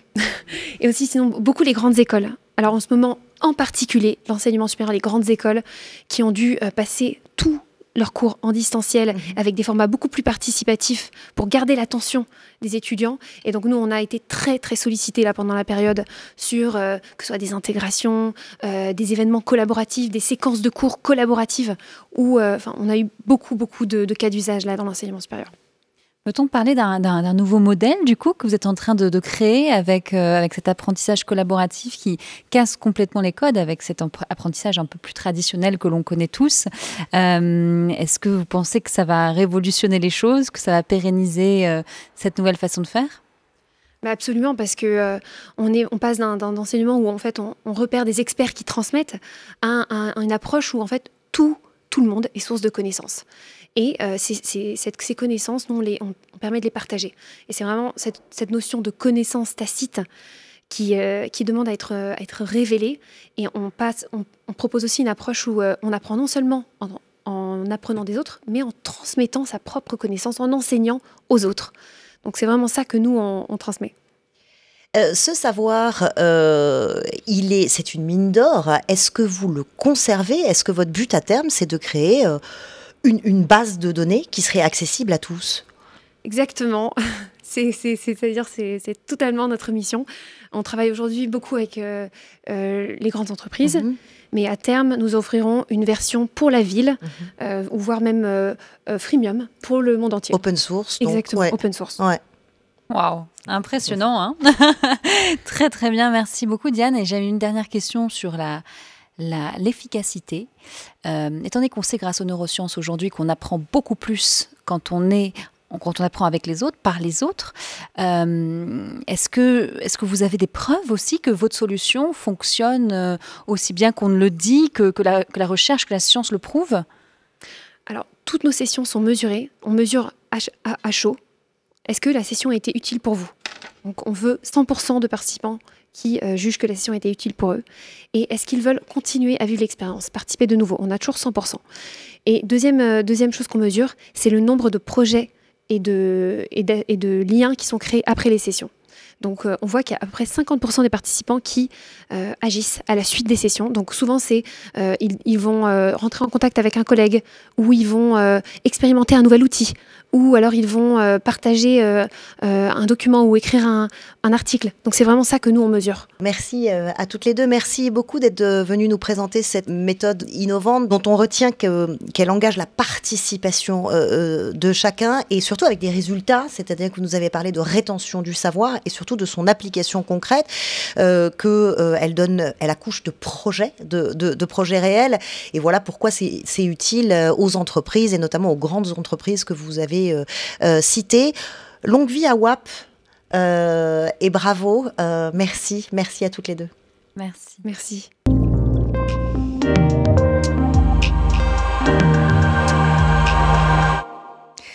47 zeta-octets en 2020. Un zeta-octet, qu'est-ce que c'est? Eh bien, c'est 1 milliard de téra-octets, de 2 zeta-octets de données numériques stockées dans le monde. En 2010, on est passé à 47 aujourd'hui, ce sera 612 en 2030, le double 5 ans plus tard. Bref, le big data, ce n'est pas une croissance, c'est tout simplement une explosion. Et ici, sur Way, le média de l'aventure digitale, au lieu d'avoir le vertige, on essaye de décrypter, de comprendre l'utilité de ces data. Et on va voir ça tout de suite avec Mathieu Letombe. Bonjour. Bonjour. Merci d'être avec nous. Aujourd'hui, vous êtes directeur général de WeThings, que vous connaissez depuis ses débuts d'ailleurs. Vous allez nous expliquer comment la data nous sert tout simplement à aller mieux. Comment, en récoltant ces données, on pourra un jour, enfin dès aujourd'hui, mais peut-être tous, aller encore beaucoup mieux demain. Pourquoi? Parce que WeThings conçoit des objets connectés. Ce sont des balances, des tensiomètres, des montres par exemple, des objets qui sont faciles d'accès, des objets design en plus. Alors avec ce suivi à distance de la santé, on imagine que vous récoltez une quantité phénoménale de données, et je voudrais savoir tout simplement où elles vont ces données, comment ça marche, qu'est-ce que vous en faites? Donc déjà où elles vont sur nos serveurs. Donc on a des serveurs, donc des gros disques durs qui stockent toutes les données. Ils sont hébergés en Europe pour nos clients européens et aux États-Unis pour nos clients américains. On stocke plusieurs types de données. Déjà, les données qu'on va rendre aux clients. Donc aujourd'hui, on est capable de suivre à peu près 20 types de données différents sur nos différents capteurs. Ça va du poids à la tension, à l'activité, au sommeil, capable de stocker des électrocardiogrammes. Donc ça, c'est rendu à l'utilisateur. Alors, quand vous dites que vous les rendez, c'est-à-dire qu'elles passent par chez vous, mais ils les récupèrent ensuite. On a une application qui leur permet de stocker leurs données sur nos serveurs, de les voir, de les visualiser. Pas simplement de voir la dernière donnée, mais aussi de voir les tendances, les progrès qu'ils font, etc. Donc ça, c'est notre objectif premier, c'est de les rendre à l'utilisateur. Et ensuite, cet utilisateur, lui, il peut les partager. Il peut les partager avec des amis, sa famille, mais surtout son médecin. On travaille dans la santé. Et donc ça a une valeur ajoutée pour que le médecin puisse mieux suivre la santé de l'utilisateur et du patient à terme. Alors vous avez d'autres données qui viennent des produits cette fois-ci pour améliorer la qualité des produits. Est-ce que vous pouvez nous donner un exemple? Exactement. Donc on a une chance incroyable quand on fait des objets connectés, c'est que on continue à communiquer avec le produit et comprendre comment il fonctionne. Un exemple assez basique, ça peut être juste de voir la durée de vie de la batterie du produit, comprendre si il se comporte correctement et comprendre comment on peut l'améliorer par rapport à l'utilisation que l'utilisateur en fait. Donc vous êtes en permanence en amélioration, en adaptation constante de vos produits. Derrière ces objets connectés, on imagine qu'il y a de l'intelligence artificielle. En quoi la récolte de ces données et le traitement de ces données va améliorer l'efficacité de ces objets, mais surtout la question qu'on se pose, c'est comment ça va améliorer notre santé. Pourquoi c'est utile pour, alors vous n'aimez pas les appeler des consommateurs, vous les appelez des patients, pourquoi c'est utile aujourd'hui pour un patient, ce suivi?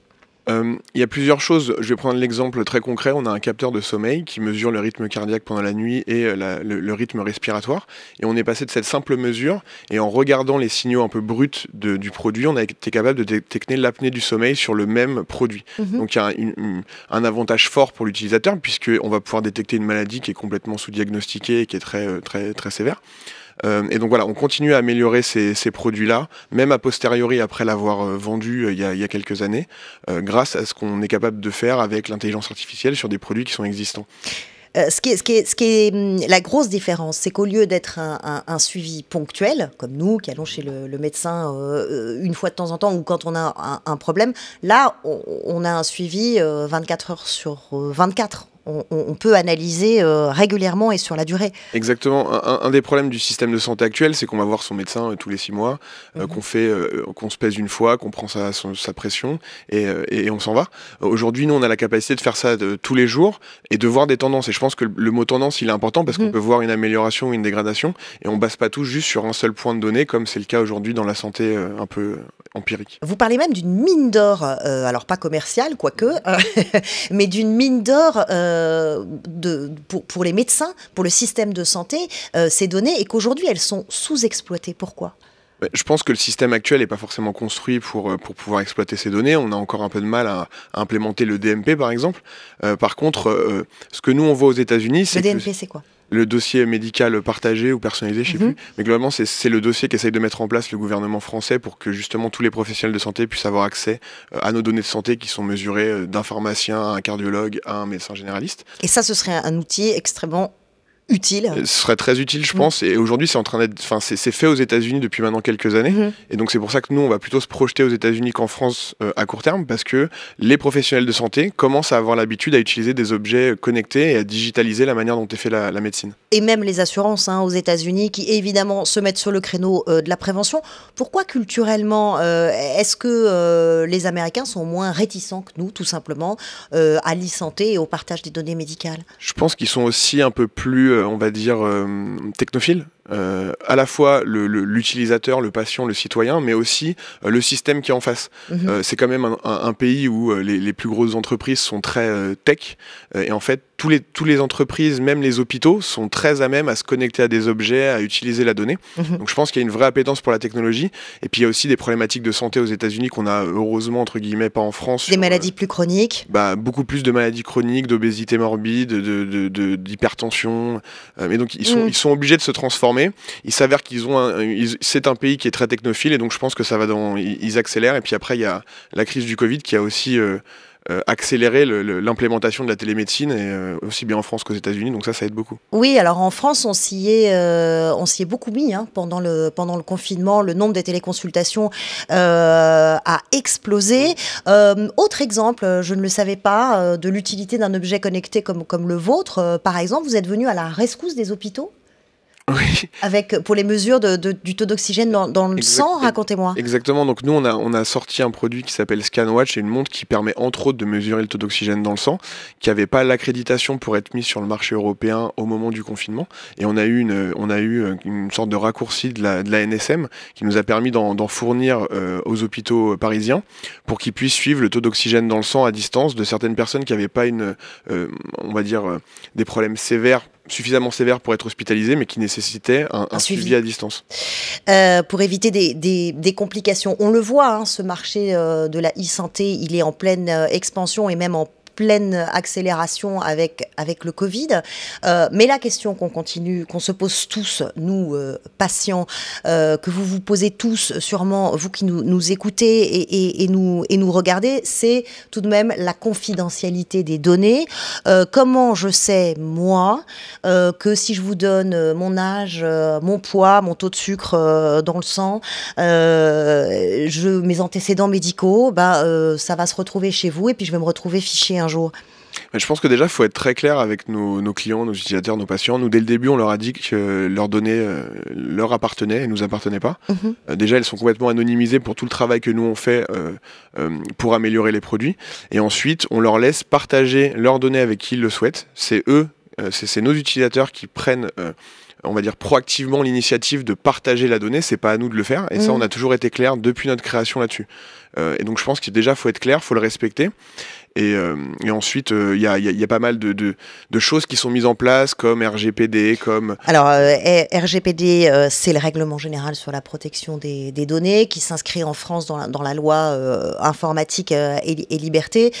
C'est suffisant, ça nous protège, c'est une garantie supplémentaire. Je pense que c'est une vraie garantie, je pense que c'est quelque chose que n'ont pas les Américains, mais je pense qu'il va falloir continuer à améliorer ce genre de protocole comme les RGPD pour toujours être en phase avec ce que va créer la nouvelle technologie qui va être de plus en plus poussée et profond. Quels sont vos objectifs à court terme? On voit bien qu'il y a eu une accélération avec le Covid, là, hein, vous nous en avez parlé. D'abord, est-ce que ça a changé votre business model? Est-ce que vous avez bifurqué dans une direction que vous n'aviez pas prévue?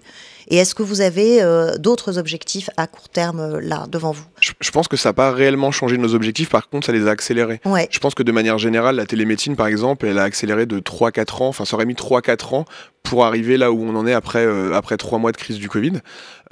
Et donc je pense que ça a juste accéléré la mise en place de l'utilisation d'objets connectés dans la vie de tous les jours, dans la vie qui servent à des médecins à distance. Donc du coup, la prochaine étape pour vous, ce serait quoi?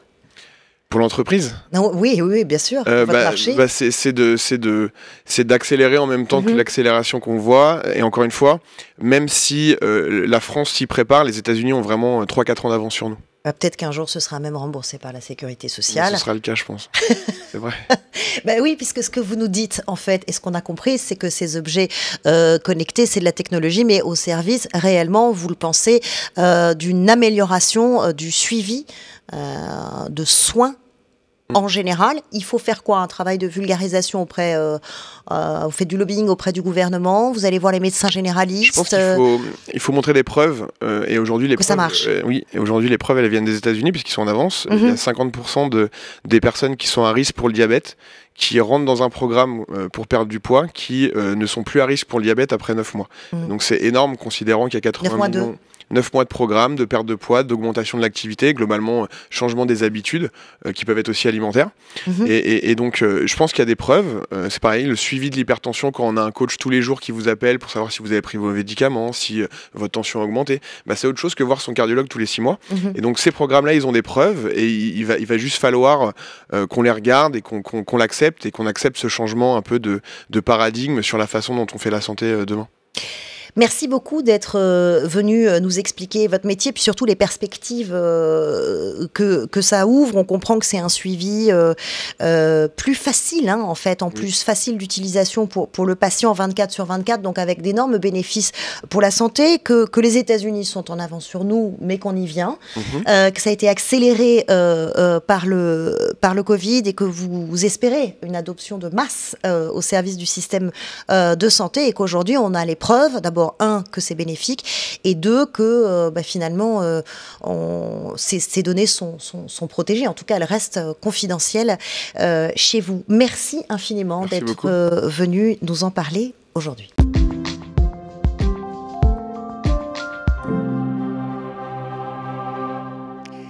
Il a lancé sa société en janvier 2020. Pas de bol, dirait l'autre. Mais une crise comme celle que nous vivons, aussi inattendue et d'une telle ampleur, n'est-elle pas justement le test ultime? Les outils digitaux à l'épreuve du Covid font-ils leur preuve? Vous l'avez sans doute vous-même expérimenté. Vous êtes bien sur Way, le média de l'aventure digitale. Et à mes côtés aujourd'hui, Christophe Dupont, vous êtes PDG de TechWay. Bonjour. Oui, bonjour. Et bienvenue, vous allez nous raconter comment le digital vous a permis de basculer en 48 heures à peine et de survivre à cette crise. Parce que franchement, quelle idée d'avoir monté une société en janvier 2020. C'est sûr qu'il faut aimer le challenge. Vous ne pouviez pas savoir. Vous êtes PDG de TechWay, qui est une filiale de Foncia, le groupe immobilier. Et votre société TechWay, elle effectue les travaux de maintenance. On parle de fuite d'eau, on parle de problèmes électriques, tout ce qui peut arriver dans les immeubles qui sont en gestion locative ou en copropriété. Précisons que c'est Foncia qui est venu vous chercher et qui vous a confié une mission, c'était de réinventer, dépoussiérer le métier. Alors, beaucoup d'entrepreneurs sont confrontés à ce défi, donc ils veulent savoir comment on fait justement pour dépoussiérer un métier. Vous, dès le début, vous avez pris le parti pris du digital. Expliquez-nous quelle a été votre démarche, comment vous avez répondu à ce défi qu'on vous a lancé. Alors, en effet, donc, la façon dont ça s'est passé, c'est que Foncia a pris contact avec nous pour monter une société en partant d'une page blanche.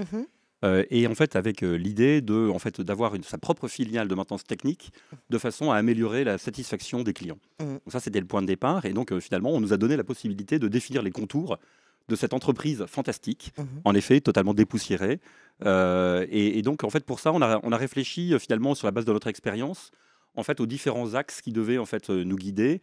Donc, le premier axe, c'était vraiment de mettre en place en fait une organisation avec un technicien qui est polyvalent, c'est-à-dire un technicien qui va pouvoir gérer différentes tâches, et ce qui lui permet finalement de travailler sur un secteur géographique très réduit. Et donc ça, c'est un élément qui est très important, parce que pour nous, ça veut dire déjà beaucoup plus de réactivité, beaucoup plus de proximité avec les clients. Ça va plus vite. Ça va plus vite. C'est aussi plus vertueux du point de vue de l'environnement. Et ce qui n'est pas non plus négligeable, c'est que c'est plus vertueux pour le collaborateur lui-même, parce que surtout en région parisienne, ça lui permet d'éviter tout simplement de passer des heures dans sa voiture. Donc ça, c'était le premier axe. Ensuite, pardon. Oui, le deuxième axe. Deuxième axe, donc c'est la partie digitale.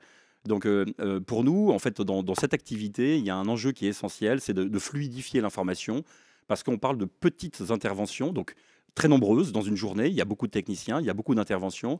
Et donc, si on veut pouvoir réaliser en fait des interventions de qualité, sans oublier d'intervention, sans oublier des informations. Rapidement, parce que c'est ce que le client attend. Exactement. Et bien, avoir un outil digital puissant, en fait, c'était une des données essentielles. Et donc, c'est aussi quelque chose qui nous a guidés dans ce projet.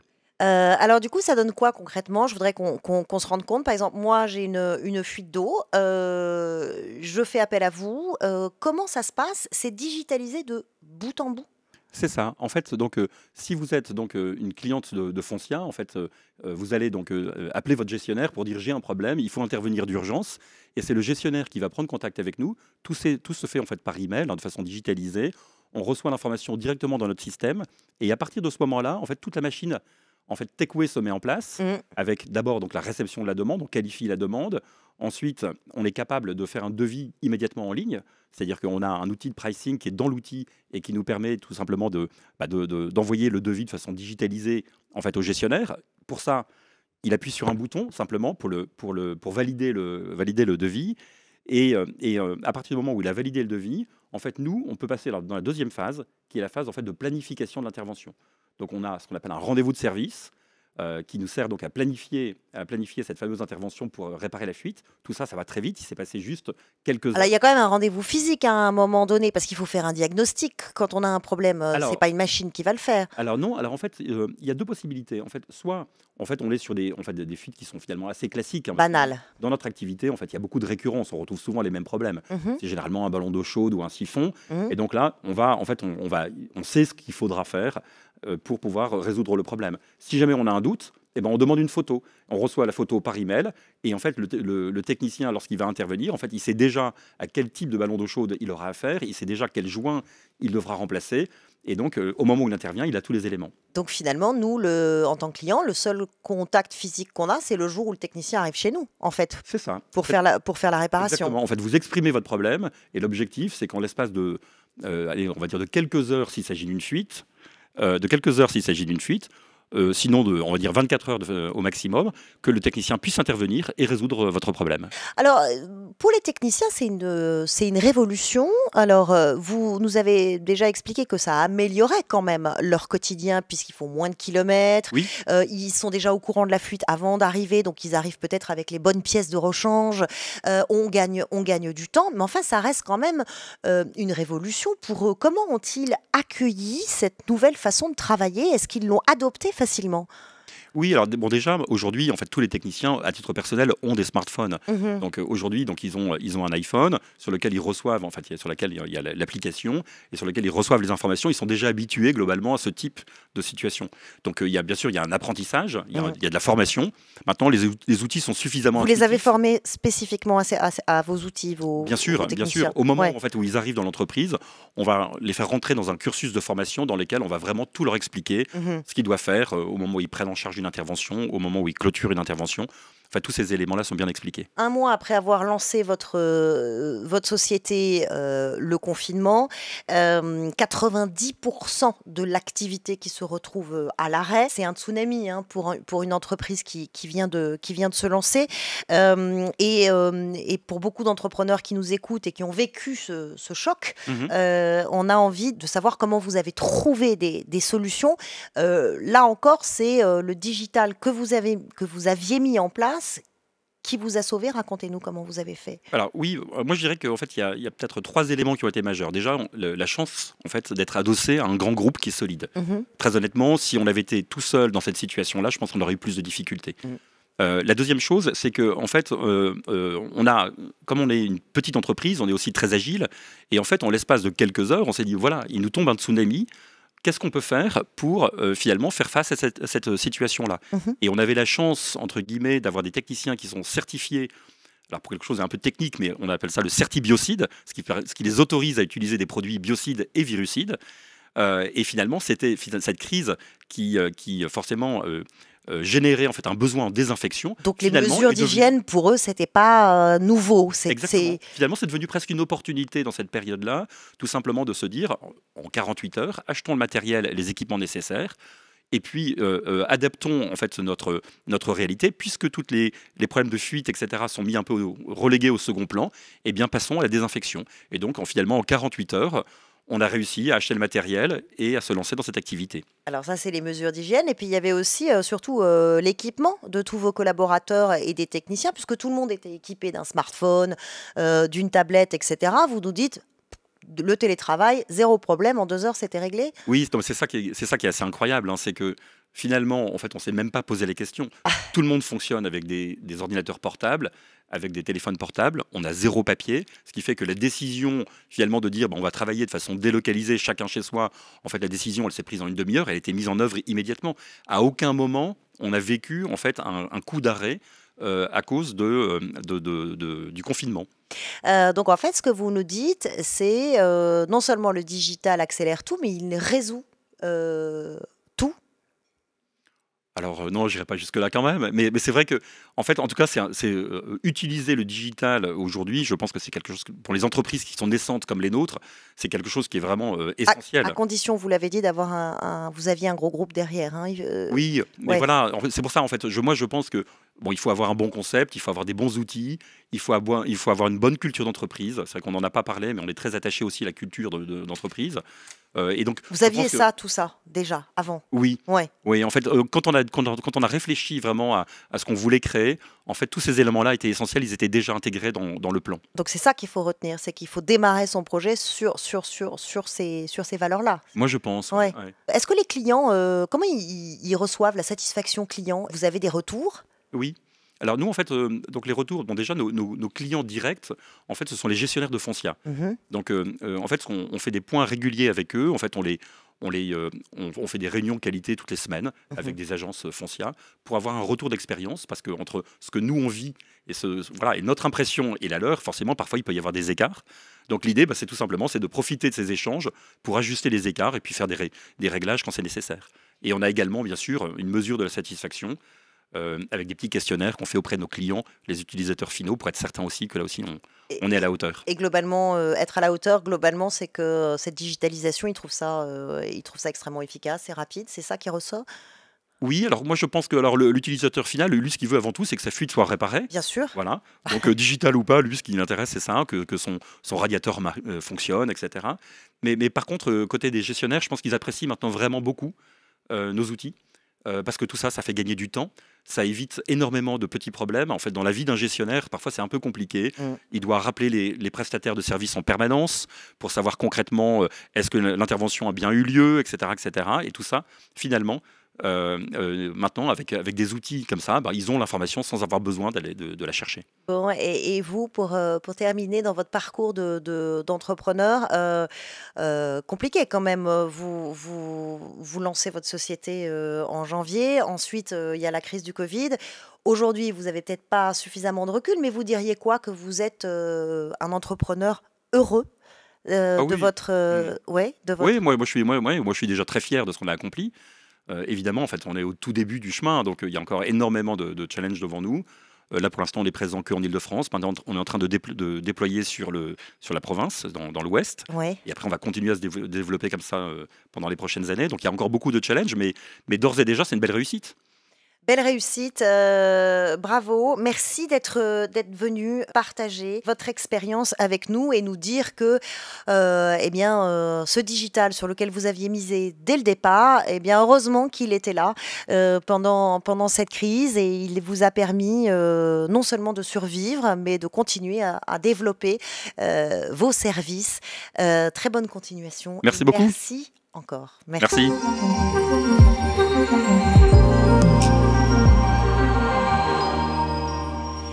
Découvrir le monde de demain, vous en avez rêvé, mais pour cela, il faut chercher, imaginer, ne pas hésiter à aller plus vite, plus loin. Et c'est ce que nous vous proposons sur Way, le média de l'aventure digitale. Avec nous aujourd'hui, Armand Joulin. Il est chercheur chez FAIR. C'est un laboratoire de recherche en intelligence artificielle qui est financé par Facebook, spécialiste du machine learning et plus spécifiquement de la compréhension des images et des vidéos. On va voir ça avec lui. On va essayer de comprendre avec vous, Armand Joulin, jusqu'où va l'intelligence artificielle aujourd'hui. Qu'est-ce qu'on peut en attendre? C'est ça que nos auditeurs, nos téléspectateurs ont envie de comprendre. Et à mes côtés, comme chaque semaine, Mathieu Stéphanie, qui est notre guide. Pourquoi? Parce qu'il est le fondateur de Cosa Vostra, qui est un cabinet de conseil en stratégie digitale et surtout animateur de podcast Génération Do It Yourself, où tu reçois des entrepreneurs, des visionnaires. Et je te laisse la main. Salut Charlotte. Bonjour, bienvenue. Je suis ravi, d'avoir la chance d'échanger avec Armand. C'est vraiment, je pense, beaucoup d'honneur d'échanger avec des personnes de chez FAIR notamment. Ça m'est déjà arrivé par le passé. Toutes ces équipes montées entre autres par Yann Lequin. Il y a beaucoup de Français, j'ai l'impression, chez FAIR, non? Oui, bonjour. Tout à fait, il y a beaucoup de Français. On a une grosse équipe à Paris de 80 chercheurs et ingénieurs. Et on est aussi à travers le monde. Et il y a beaucoup de Français dans quasiment tous les sites. D'accord. Une bonne représentation. Et alors FAIR, si je comprends bien, est financé par Facebook, mais on dit, quand on lit partout, totalement indépendant. Tu peux m'expliquer un peu comment, pourquoi, peut-être quel est l'intérêt aussi de Facebook du coup? Alors tout à fait, FAIR c'est un labo de recherche fondamentale sur l'intelligence artificielle. On s'intéresse à des problèmes théoriques qui sont les mêmes que ceux qu'on a dans l'académique, et on est complètement séparé de Facebook. La raison pour laquelle on fonctionne de cette manière, c'est que parce que l'on s'intéresse surtout à des problèmes que l'on peut open sourcer, sur lesquels on peut publier, et sur des données publiques accessibles aux académiques. Pourquoi Facebook est intéressé par ce modèle? Je pense que d'une manière générale, toutes les grandes boîtes de tech sont intéressées par l'IA. Et avoir son laboratoire spécialisé là-dedans est toujours intéressant parce que ça attire des experts dans le domaine et du coup, ensuite peut permettre pour des équipes produits d'avoir une meilleure visibilité sur les avancements dans l'intelligence artificielle. Et donc j'imagine qu'il y a quand même des intérêts pour vous aussi à être adossé à Facebook, peut-être sur des accès à certaines données, etc., que d'autres n'ont pas, si je comprends bien? C'est effectivement très intéressant d'être adossé à Facebook, mais pas pour des raisons de données.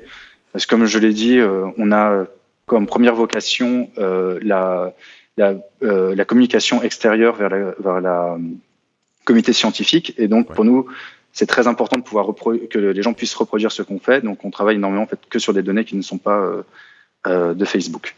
Par contre, on a des avantages de type puissance de calcul, car on a accès à des serveurs assez importants de machines qui nous permettent d'avancer beaucoup plus vite dans nos travaux.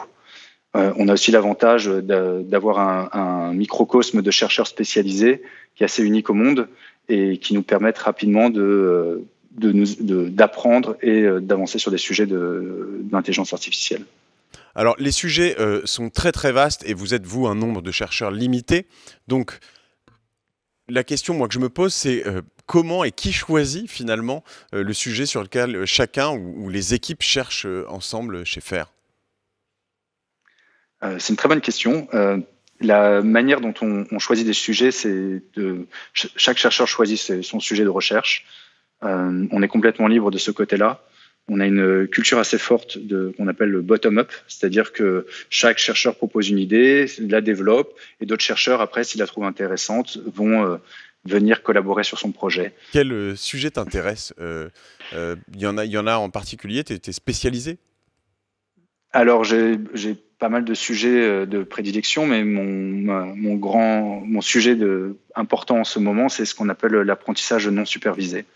C'est-à-dire faire apprendre à une machine à comprendre ce qu'il y a dans des images, par exemple, sans aucune intervention humaine. Est-ce que cet apprentissage non supervisé, on pourrait dire que c'est de l'intelligence artificielle autonome? Est-ce qu'on en prend le chemin? Autonome, pas encore, parce qu'il y a toujours un moment où si on veut qu'une intelligence artificielle fasse une tâche, il faut lui définir cette tâche. Par contre, c'est effectivement quelque chose qui nous permet progressivement de nous rendre compte que beaucoup de choses peuvent être apprises sans que l'intelligence artificielle ait nécessairement besoin de beaucoup de guides. Et on peut mettre un robot qui va apprendre à se déplacer dans une pièce, simplement en essayant de se déplacer dedans, comprendre un tout petit peu la notion à quoi sert un objet en le manipulant. Donc on se rend compte qu'il y a beaucoup de choses qui peuvent s'apprendre tout à fait presque de manière autonome, mais je pense qu'on en est encore vraiment très très très loin. Quand on t'écoute, du coup, Armand, moi je me dis que dans les dîners, tu dois faire sacrément flipper les gens. Tu n'es pas sur la défensive en permanence à devoir expliquer un peu ce que tu fais, que ça ne va pas partir en live tout le temps? Alors, heureusement, je pense que maintenant le public est beaucoup plus au courant de ce que c'est que l'intelligence artificielle, en tout cas le domaine de recherche, qu'il y a quelques années. Et donc la vision un peu effrayante est moins commune. Et une des raisons à ça, c'est que je pense que les gens savent que maintenant, ce que nous appelons intelligence artificielle est encore très très loin d'être véritablement une intelligence, que nous sommes encore sur des problématiques simples, où on traite à chaque fois de problèmes indépendamment, comme la traduction automatique, la détection de maladies, de sujets très, très bien cloisonnés. Et ils voient, je pense aussi beaucoup maintenant, les bénéfices que ça peut avoir sur pas mal d'applications. Alors, on en voit les bénéfices, mais moi, je me pose une autre question, parce qu'il n'y a pas seulement celle de la machine qui fait peur, je me pose la question des enjeux. Parce que vous qui avez fait vos recherches autant aux États-Unis qu'en France, on sait aussi que derrière ces recherches sur l'IA se joue quand même une course commerciale avec de gros enjeux diplomatiques. Dans quelle mesure on peut garantir aujourd'hui que ces progrès de l'IA seront véritablement au service de nous, de l'humanité, au final?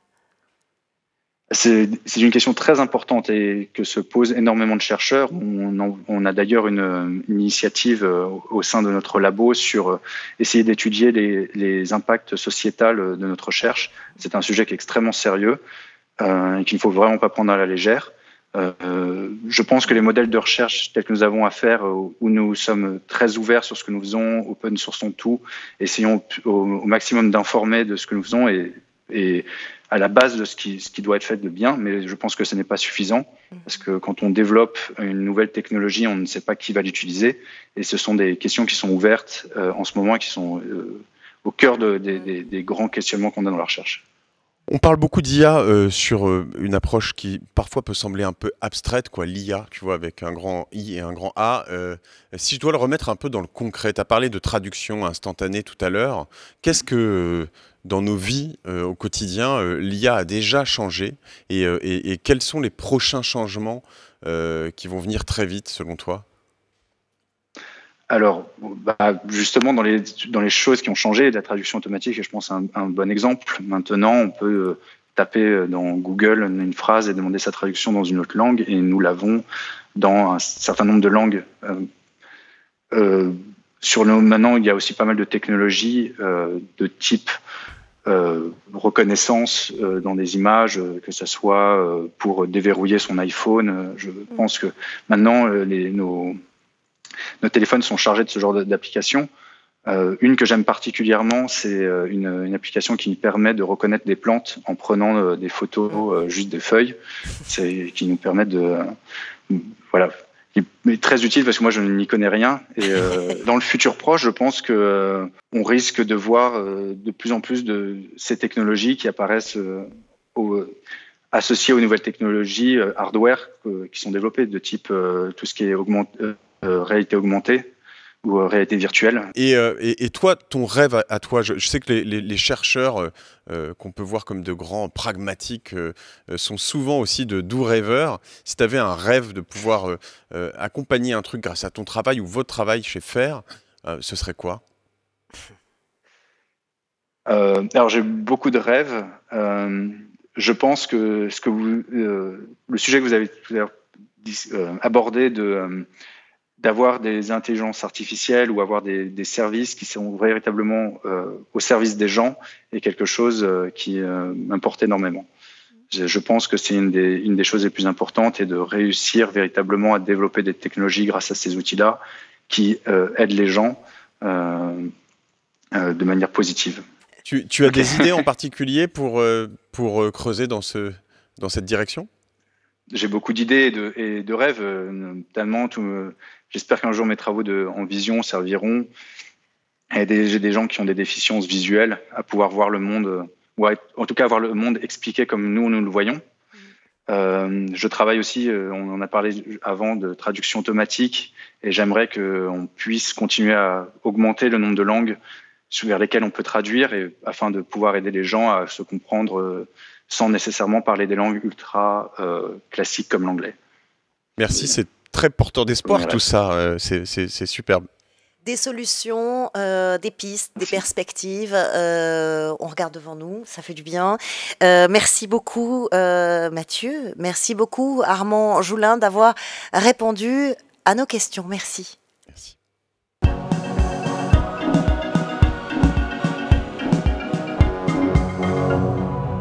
Un trailblazer, c'est la première personne à tenter quelque chose, à aller quelque part et montrer ainsi aux autres que c'est possible. C'est un pionnier, un aventurier. Il y a en lui de l'audace, une forme de générosité aussi, car il a la conviction d'avancer vers du meilleur. Ici, nous vous invitons à aller à leur rencontre.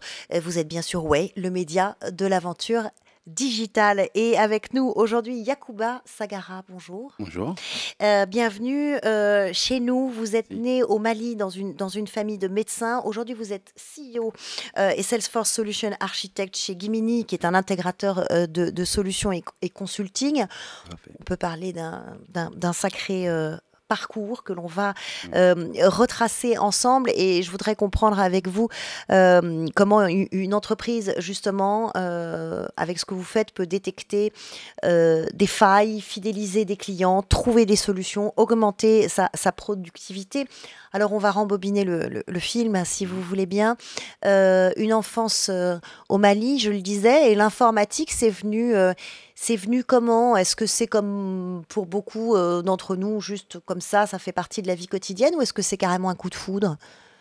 Pour moi, c'est carrément un coup de foudre, parce que c'est arrivé par un pur hasard. Comme vous l'avez dit, ma famille évolue dans le domaine médical, et je me prédestinais au médical. Et au Mali où j'ai grandi, il y a une ONG suisse qui a amené un petit ordinateur dans la bibliothèque de mon école.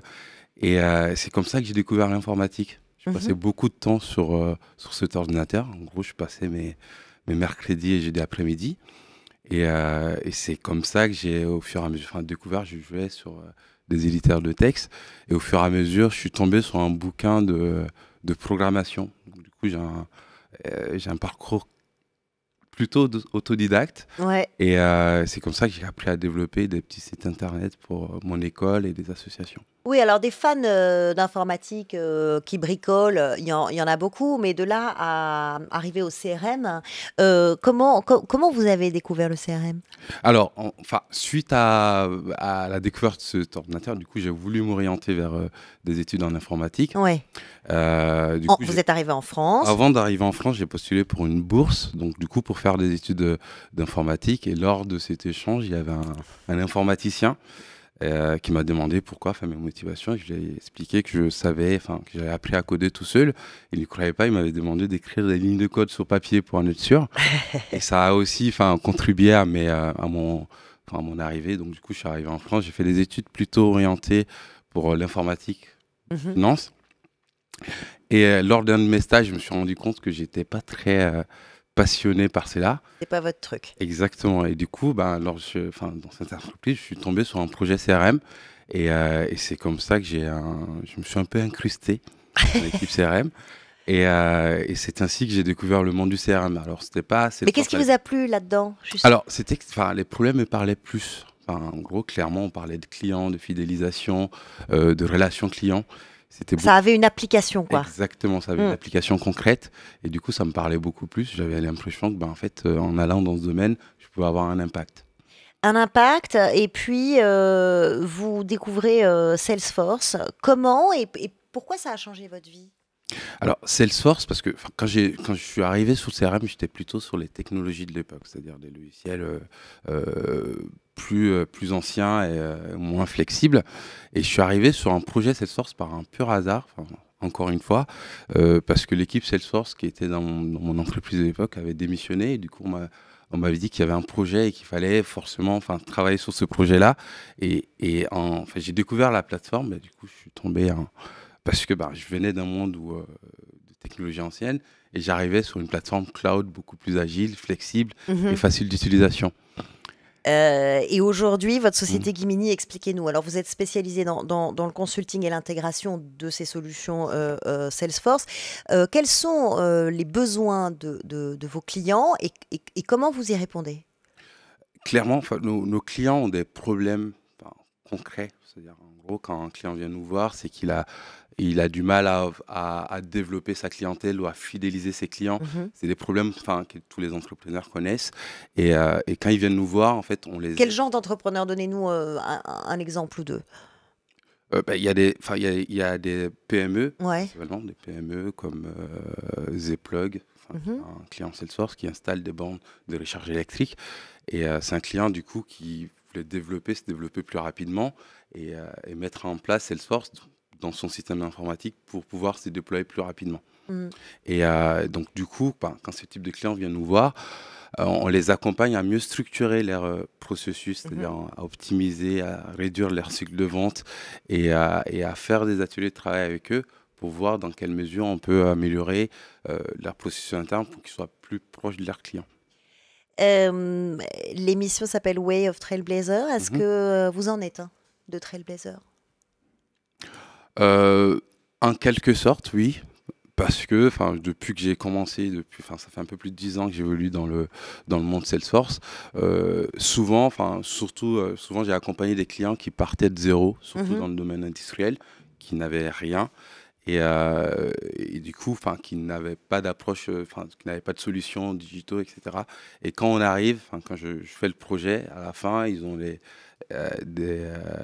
processus optimisés, par exemple, avant. Il y a des résultats. Exactement. Quand les commandes prenaient un mois, après le projet, c'est 3 jours et il y a des résultats concrets. Et ça, c'est un peu... en quelque sorte, le côté Trailblazer, mais sinon sans plus. Sauf que les problématiques, elles sont différentes selon le client, et que les technologies elles-mêmes évoluent très très très très vite. Ça veut dire qu'il faut s'adapter tout le temps. Vous formez? Oui, régulièrement, sans cesse, justement, parce que on a la chance aussi. C'est une chance de pouvoir se former. C'est aussi parce que on travaille principalement sur Salesforce, qui est une plateforme qui évolue tout le temps. Oui, il y a des mises à jour tout le temps. Et donc, on se forme, on se certifie. Moi et toute mon équipe, on a des ateliers toutes les semaines, les vendredis après-midi. On fait des Oui, ça demande de la curiosité, ça demande du temps. Est-ce que ça apporte du plaisir, du coup, en contrepartie? Est-ce que c'est ça qui vous motive aussi? Exactement, parce que les problèmes qu'on rencontre sont très variés, donc du coup, c'est challengeant. Le fait de se former en permanence et de pouvoir accompagner nos clients avec des solutions concrètes, c'est plutôt agréable.